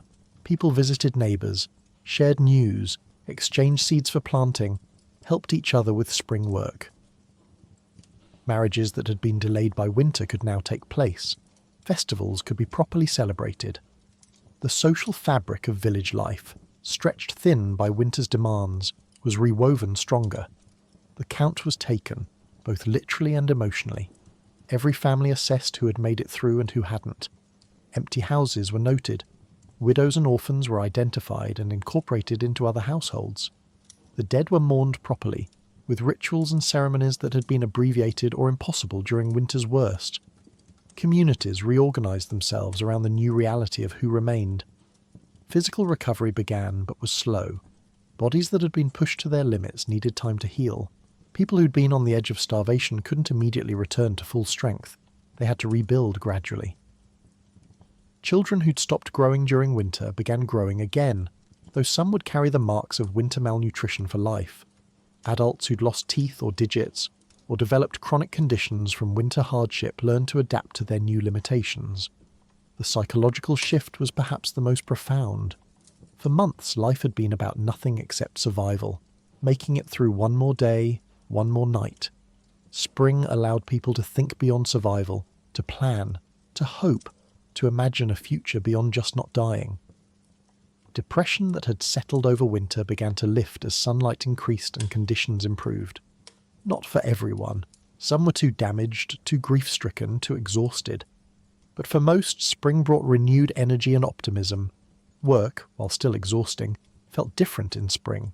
Yes, planting was back-breaking labour. Yes, everyone was still working from dawn to dusk. but it was productive work. Work with purpose and visible results. Seeds went into ground that was soft and welcoming rather than frozen and hostile. Sweat dried in warm breezes instead of freezing on your skin. Work that would have been impossible in winter cold was merely difficult in spring warmth, and difficult felt manageable after impossible. Spring festivals celebrated survival and looked forward to prosperity. Prayers were offered thanking whichever deities had protected the family through winter. Offerings were made requesting good weather and abundant harvest. These weren't just religious obligations. They were community therapy, collective acknowledgement of what had been endured and shared hope for what might come. What's most remarkable about winter in ancient China isn't the suffering, it's the fact that people survived it, year after year, generation after generation. They developed ingenious heating systems, preservation techniques, and communal support networks. They told stories, sang songs, and found moments of warmth and laughter even in the darkest, coldest months. They were stubborn, creative, and utterly determined to outlast the season that tried so hard to kill them. Across the empire, resilience became a way of life. In the frigid northern plains, people gathered bundles of sorghum stalks and willow branches to fuel their kang beds, letting heat seep through the bricks and into their bones. In the mountain valleys, families built their homes low and tight against the wind, pressed into the slopes like animals burrowing for protection. In river towns, people reinforced their walls with clay mixed thick with straw, turning flimsy huts into fortresses against the cold. But resilience showed itself in small gestures too, moments that would go unnoticed in any other season. A parent warming a child's hands between their own, a neighbour scraping frost from another's water jar before dawn, a grandmother waking early to rekindle embers that had nearly gone out overnight. These were quiet acts, but in winter, quiet acts could mean the difference between life and death. Even the tools of resilience had stories. The lacquered wooden ladles used to stir porridge had been passed down through generations. The wool coats, patched so many times they resembled mosaics, represented years of effort, shearing, spinning, dyeing, sewing.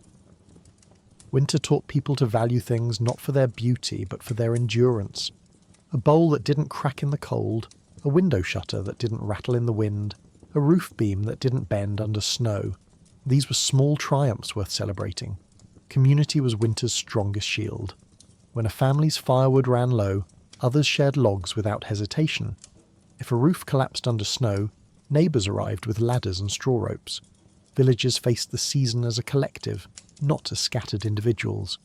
They understood instinctively that winter was not a test of solitary strength, but of shared responsibility.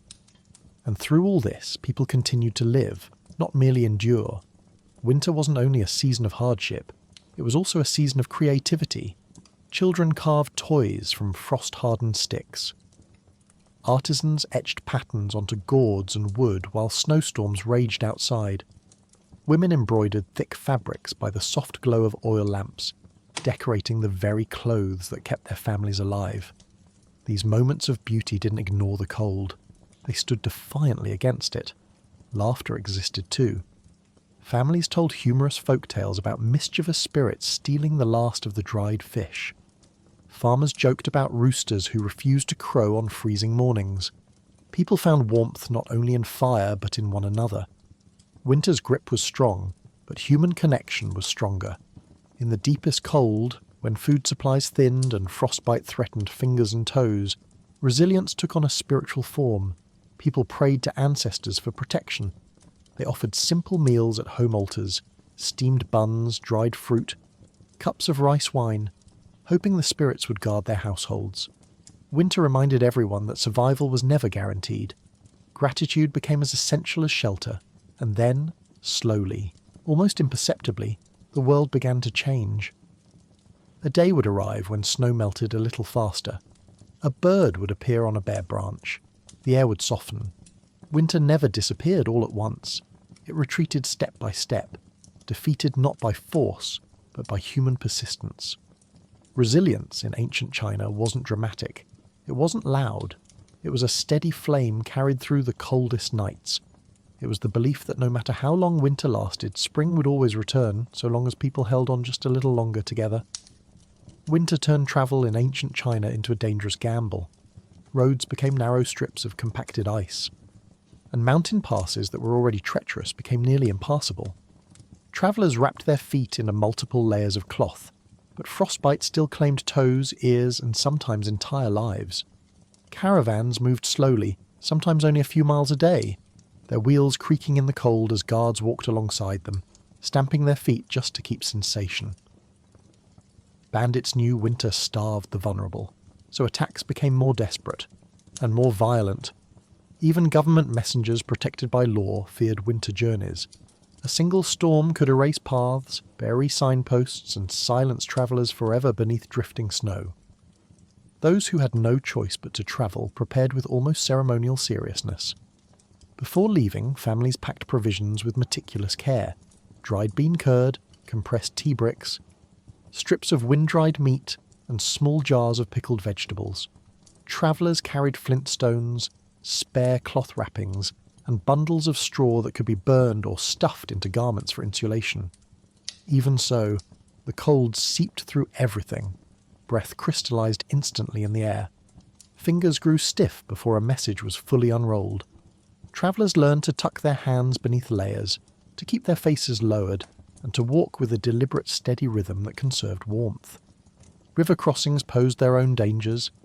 In northern regions, waterways froze into glassy ribbons, deceptively solid on the surface but often thin in the centre. People tested the ice with long wooden poles before stepping forward, listening for the deep, ominous groans that signalled weakness beneath their feet. Entire caravans sometimes waited days for a safer crossing, sleeping near the banks with their animals huddled together for warmth. Stories circulated of travellers who vanished into icy holes and were never found, their cries swallowed by the winter wind. Mountain routes were harsher still. The narrow paths carved along cliff edges became slippery beams of stone, dusted with snow and shadowed by ridges that blocked the sun. One misstep could mean a plunge into ravines that stayed frozen until spring. Travellers often tied ropes around their waists, linking themselves together in long human chains. If one person slipped, the others would brace against the fall. This practice saved lives, but not always. When storms swept across the mountains, ropes snapped like twigs, and visibility dropped to nothing. The wind howled through the peaks like an angry spirit, and people sometimes crawled on hands and knees just to feel the path beneath their palms. In the flatlands, travel seemed easier at first glance, but the cold brought its own hazards. Horses and oxen struggled to find footing on icy roads. Their breaths rose in thick clouds, and their coats grew stiff with frost.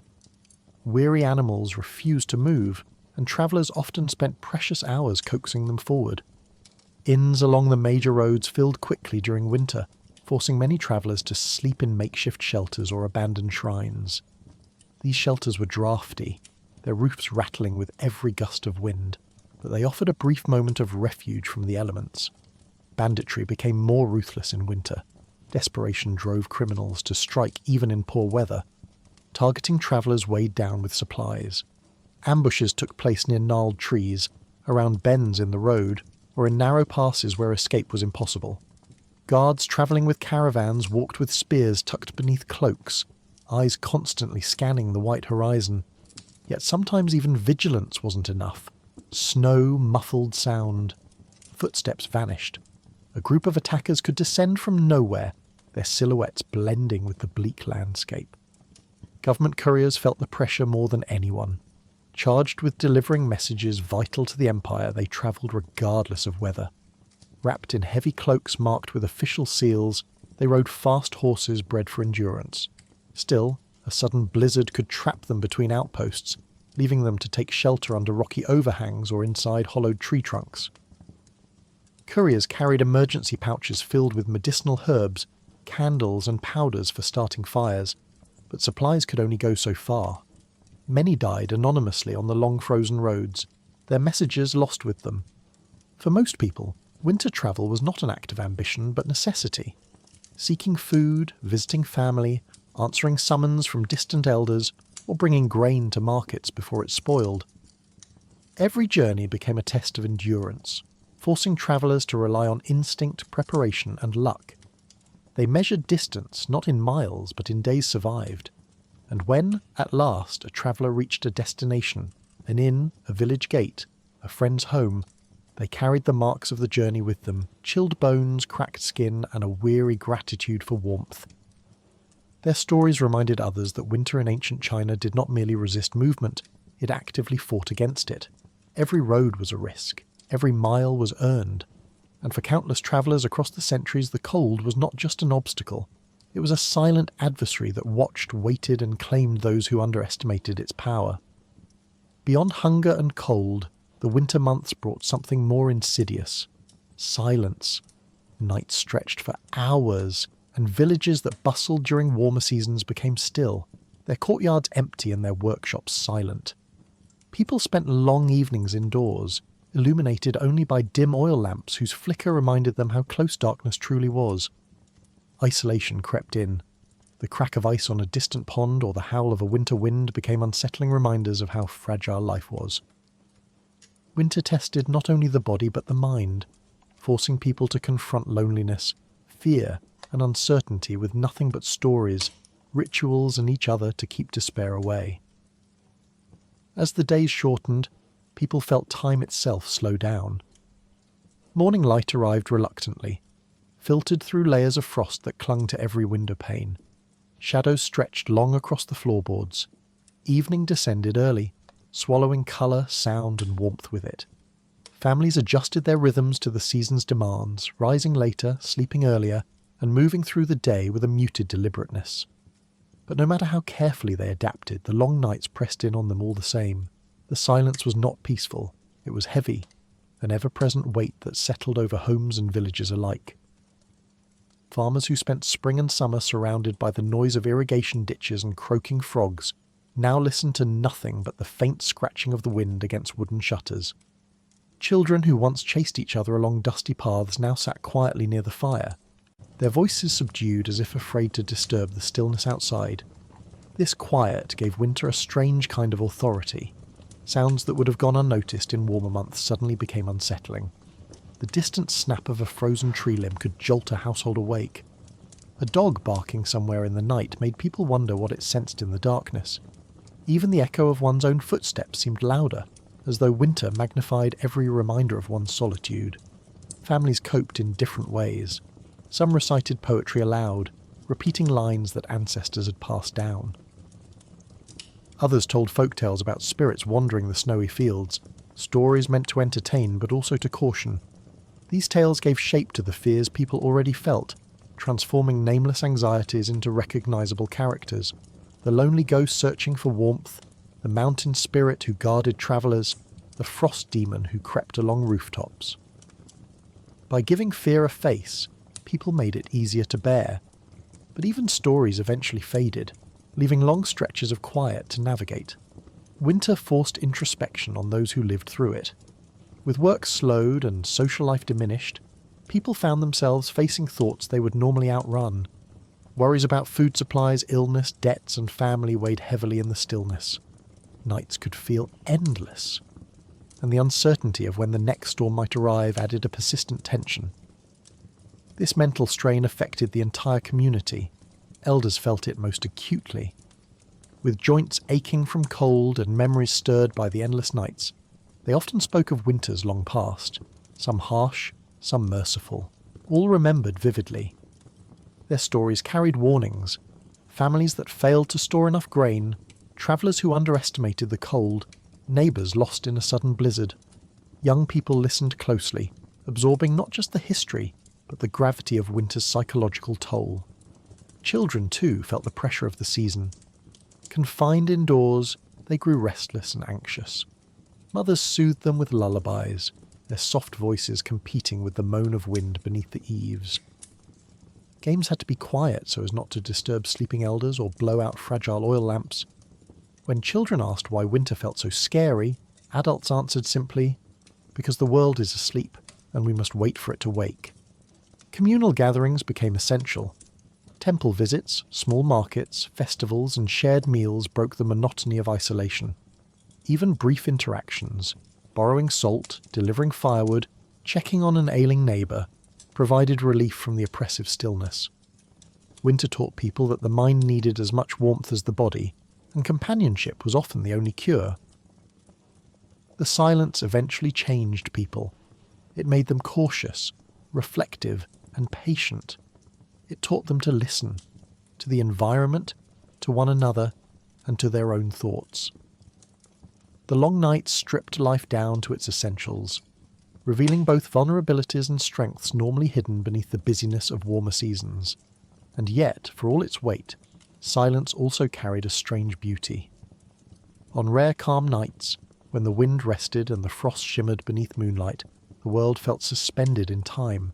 People stepped outside to witness this frozen stillness, breath rising gently in the pale glow, and for a moment the silence felt less like a threat and more like a reminder that even in the harshest season the world held space for reflection, resilience, and a quiet kind of peace.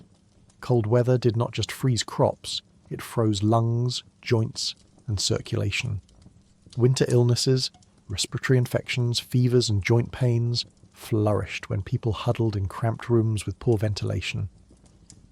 Doctors travelled village to village carrying bundles of herbs, but their remedies had limits. Ginger, angelica, and ginseng could warm the body, yet pneumonia and severe fevers were often fatal. Infants were especially vulnerable. Midwives wrapped newborns in layer after layer, but many still succumbed to the cold. Winter revealed the fragility of ancient medicine, where even a seemingly simple cough could become a sentence. Families prayed, burned incense, and hoped the illness would pass, not because treatments were advanced, but because sometimes hope was all they had. Illness arrived quietly. A child's cough in the night, a farmer's stiffened joints after hours outside, a grandmother who sat closer to the fire than usual, these were the first warnings. At first, families treated symptoms with simple household remedies. Hot rice porridge infused with scallions, steam inhaled from boiling water, warm stones wrapped in cloth and placed on the chest. But if the cough deepened, if breathing grew laboured, or if fever rose high enough to shake the body, desperation set in. Doctors were called only when illness worsened, because their arrival meant two things: cost and seriousness. Most physicians travelled alone or with a small apprentice, riding weary mules through freezing winds. Their medicine chests were wooden boxes filled with carefully wrapped herbs, powders, and roots. Each remedy had its place: dried tangerine peel to ease phlegm, licorice root to soothe the throat, astragalus to strengthen the body. But winter was relentless. Herbs could comfort, but they could not always cure. In many villages, people believed cold itself was a living force, an entity that slipped into the body when one's spirit was weakened. To fight it required more than plants. Doctors pressed warm hands to a patient's wrist, feeling not just the pulse but the flow of qi, trying to sense where balance had been disrupted. They prescribed rest, warmth, and teas brewed slowly over low flames. Yet rest was a luxury. Animals needed tending, firewood needed chopping, and families needed feeding. For many, illness went ignored until it grew impossible to hide. Small homes, sealed tight against the cold, inadvertently became breeding grounds for sickness. Smoke from stoves lingered in the air, irritating lungs already strained by frigid temperatures. Windows stayed shut to preserve heat, trapping humidity and breath inside. Entire families often shared a single room, which meant that once one person fell ill, others soon followed. Winter turned homes into fragile refuges, places of warmth, but also of risk. Infants and the elderly stood on the thinnest line between survival and loss. Midwives worked tirelessly during the cold months, guiding births in rooms lit only by oil lamps, their hands chilled despite layers of cloth. They wrapped newborns in whatever warmth they could manage: cotton if a family was fortunate, straw or patched linens if they were not. But newborn lungs were soft and untested. The cold pressed into them mercilessly, and even the strongest midwife could not always guard against it. Elders faced their own battles. Winter stiffened their joints and slowed their hearts. A simple fall on frozen ground could bring injuries from which recovery was uncertain.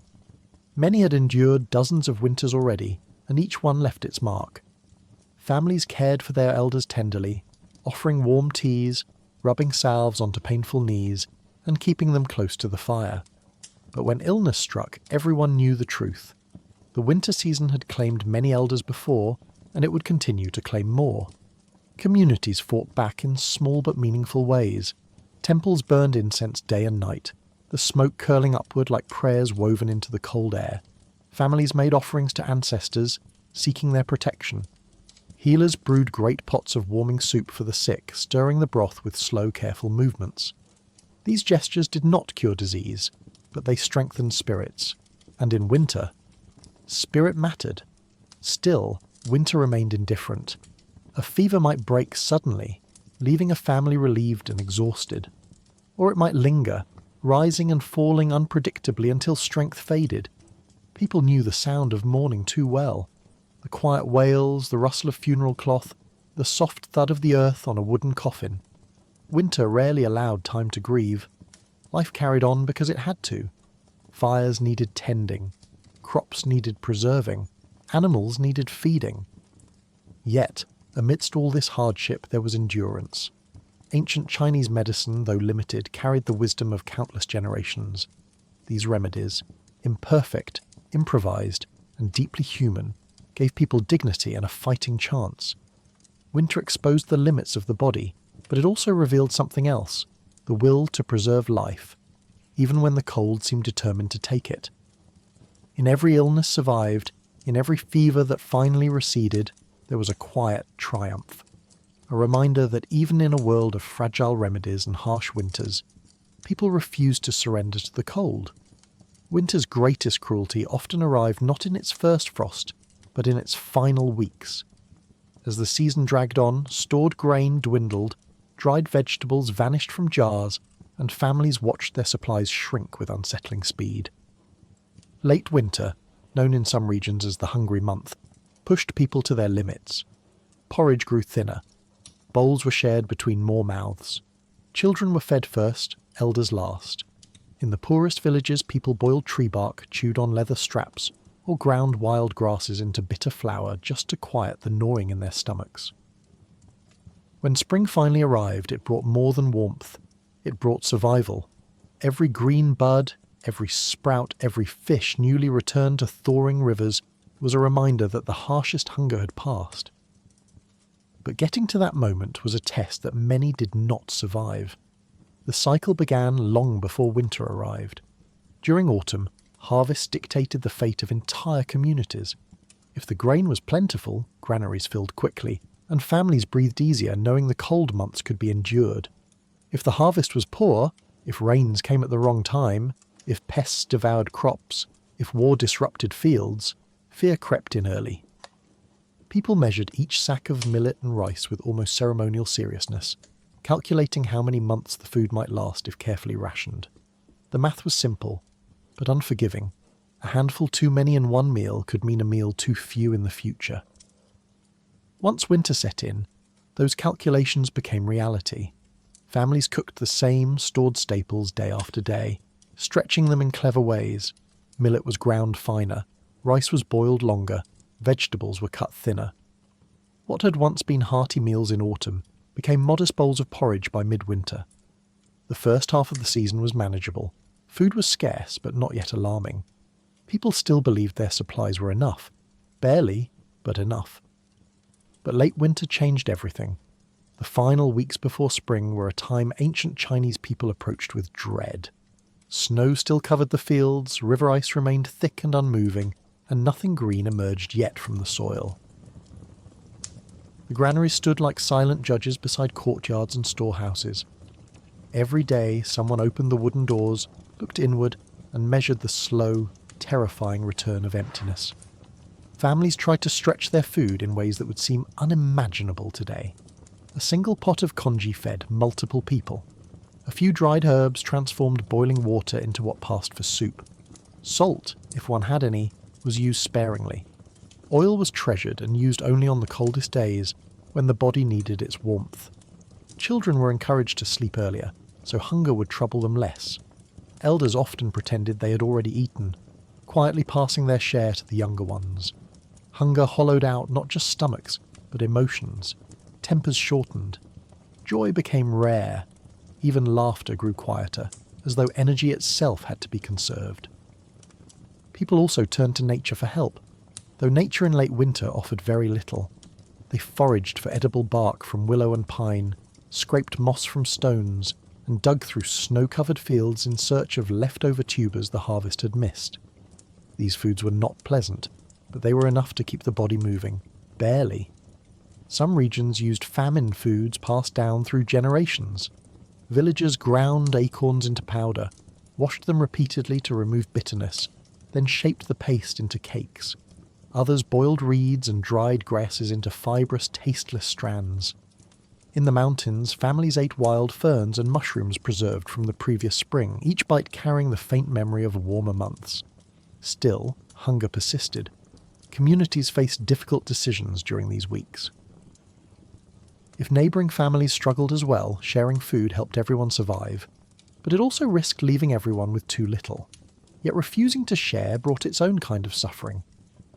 Ancient China's social fabric was tightly woven, and communal responsibility was deeply valued. A village that allowed one family to starve risked weakening everyone. People understood intuitively that winter was survived together, never alone. Some villages organised communal meals.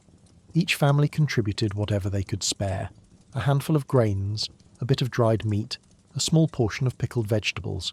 When combined, these offerings created a meal that brought people together and temporarily softened the season's sharpness.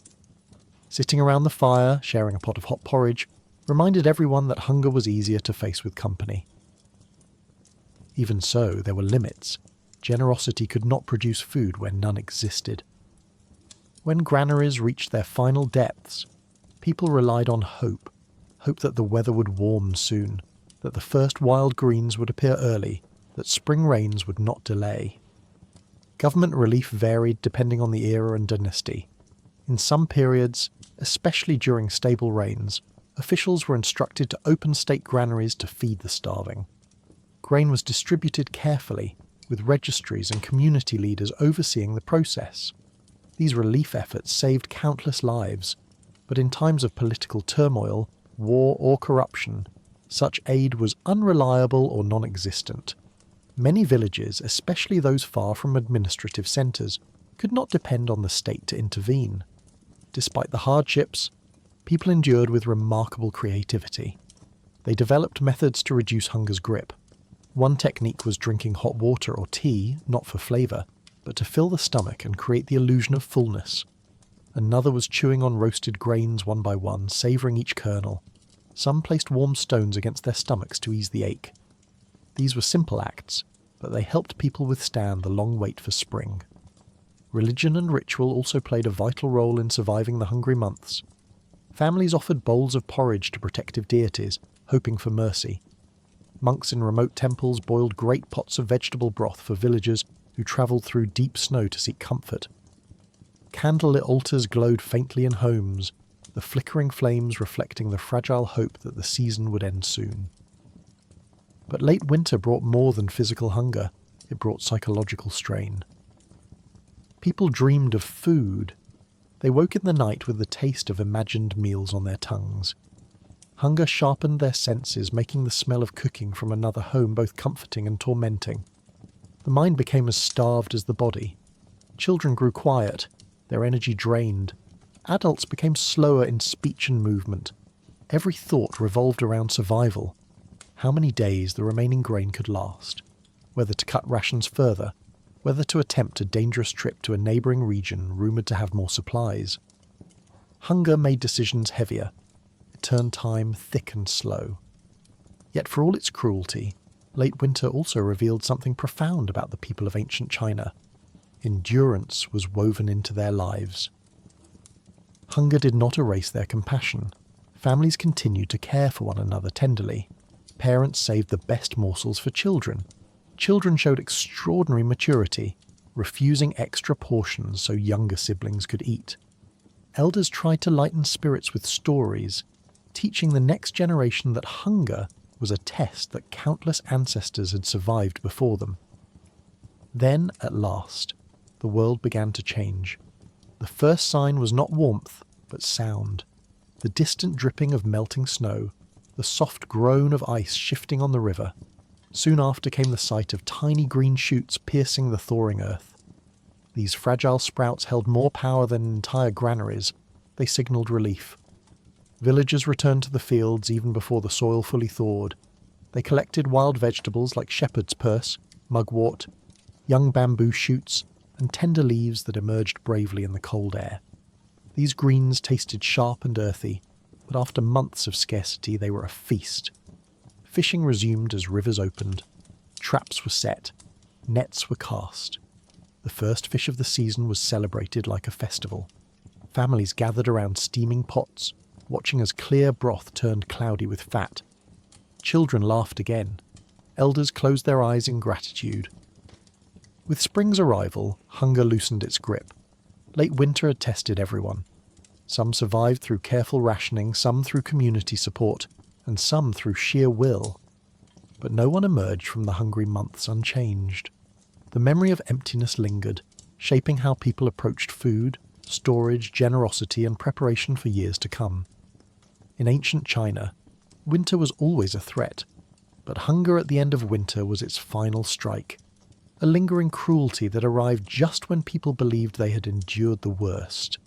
And that is why spring, even more than summer, held such profound meaning. It was not merely a season, it was a second chance, a promise that life would continue, a quiet triumph against the unrelenting cold. Looking back at winter in ancient China, it's hard not to feel grateful for thermostats, insulated homes and grocery stores that stay open year-round. But it's also impossible not to feel a deep respect for the people who endured conditions we can barely imagine. They faced a world that was colder, harsher, and more unforgiving than anything most of us will ever experience, and they survived it with nothing but ingenuity, community, and an unbreakable will to see another spring. Their winters serve as reminders of both fragility and strength. When the rivers froze solid and the landscape fell silent under layers of snow, survival became a daily negotiation. Every ember mattered. Every grain stored months prior became a lifeline. Yet even within this struggle, people found purpose and a steady rhythm, adapting with a kind of quiet determination that modern comforts can sometimes make easy to overlook. Ancient Chinese cultures treated winter not just as an obstacle, but as a teacher. The season demanded foresight. A family's survival began long before the first frost touched the fields. It started with preparing the soil in spring, harvesting meticulously in autumn, and preserving food with care, salting meat, drying vegetables, sealing grains, and stacking firewood in neat, carefully calculated piles. Neglecting any step meant facing the cold unshielded. Winter punished forgetfulness, but it rewarded discipline. The season also reinforced humility. Nature made no exceptions. A sudden storm could humble even prosperous households, freezing water jars solid and extinguishing hearth flames despite walls lined with clay and reed mats. Meanwhile, the poorest families, armed with little more than shared blankets and a determination to endure, often demonstrated astonishing resilience. Winter revealed the truth that survival was never purely about wealth. It was about preparation, cooperation, and a willingness to face hardship without surrender. Communities learned that endurance was easier when shared. Throughout ancient China, villages functioned like extended families during winter months. Neighbours repaired each other's roofs, lent tools, traded firewood, and shared news of distant markets. When illness struck, healers travelled through snow-covered paths carrying bundles of herbs, dried ginger for warmth, astragalus for strength, plum blossoms to soothe the chest. Compassion became a currency more valuable than silver. Stories from the era hint at a worldview shaped by these conditions. Winter taught patience because nothing could be rushed. Not the thawing of rivers, not the return of migrating birds, not the slow lengthening of days. It taught gratitude for small comforts. A bowl of hot millet porridge, a well-repaired winter coat, the crackling of pine resin in a brazier. Even moments of beauty, frost patterns on shuttered windows, moonlight reflecting off frozen ponds, became reminders that harshness and wonder often coexisted. The season also shaped character through ritual. People honoured ancestors during the coldest months, seeking guidance from those who had survived winters of their own. Festivals offered relief from monotony and fear.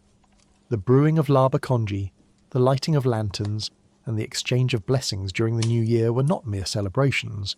They were acts of defiance against the freezing darkness outside. Through them, people affirmed that winter could dim the world, but it could not extinguish the human spirit. And this might be the most enduring lesson of all.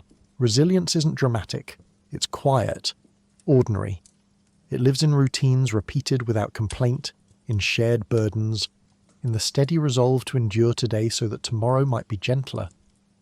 The people of ancient China understood this deeply. Even on their coldest nights, they believed the world would warm again. Their winters remind us that comfort is not guaranteed, but strength can be cultivated. That hardship can strip life down to its essentials, revealing what truly sustains us: foresight, cooperation, patience, and hope. And while our lives may never test us the way theirs did, their legacy remains a steady whisper from the frozen past, urging us to prepare wisely, live humbly, and hold fast to warmth whenever we find it. Winter in ancient China may feel distant, separated from us by centuries, landscapes, and technologies, but the lessons it left behind are surprisingly close. The people who endured those long frozen months weren't heroes carved from myth. They were ordinary men and women carrying firewood on their backs, patching torn clothes by candlelight, and hoping the food they stored would last until the thaw. Yet in their quiet endurance, they left behind a legacy of strength that still speaks to us. Tonight, as you drift into sleep, you're surrounded by comforts they could never have imagined. But the spirit they carried, the stubbornness, the ingenuity, the warmth they created even in the darkest season, still lingers in every story, every tradition, every memory passed down through time. So let your thoughts settle like falling snow. Let the world slow, soften, and fade at the edges. You've walked through centuries of cold, hardship, and resilience, and now you can rest knowing that even the harshest winters eventually give way to spring. Thank you for spending this time exploring the past. Sleep well, stay warm, and may tomorrow bring a little more light than today.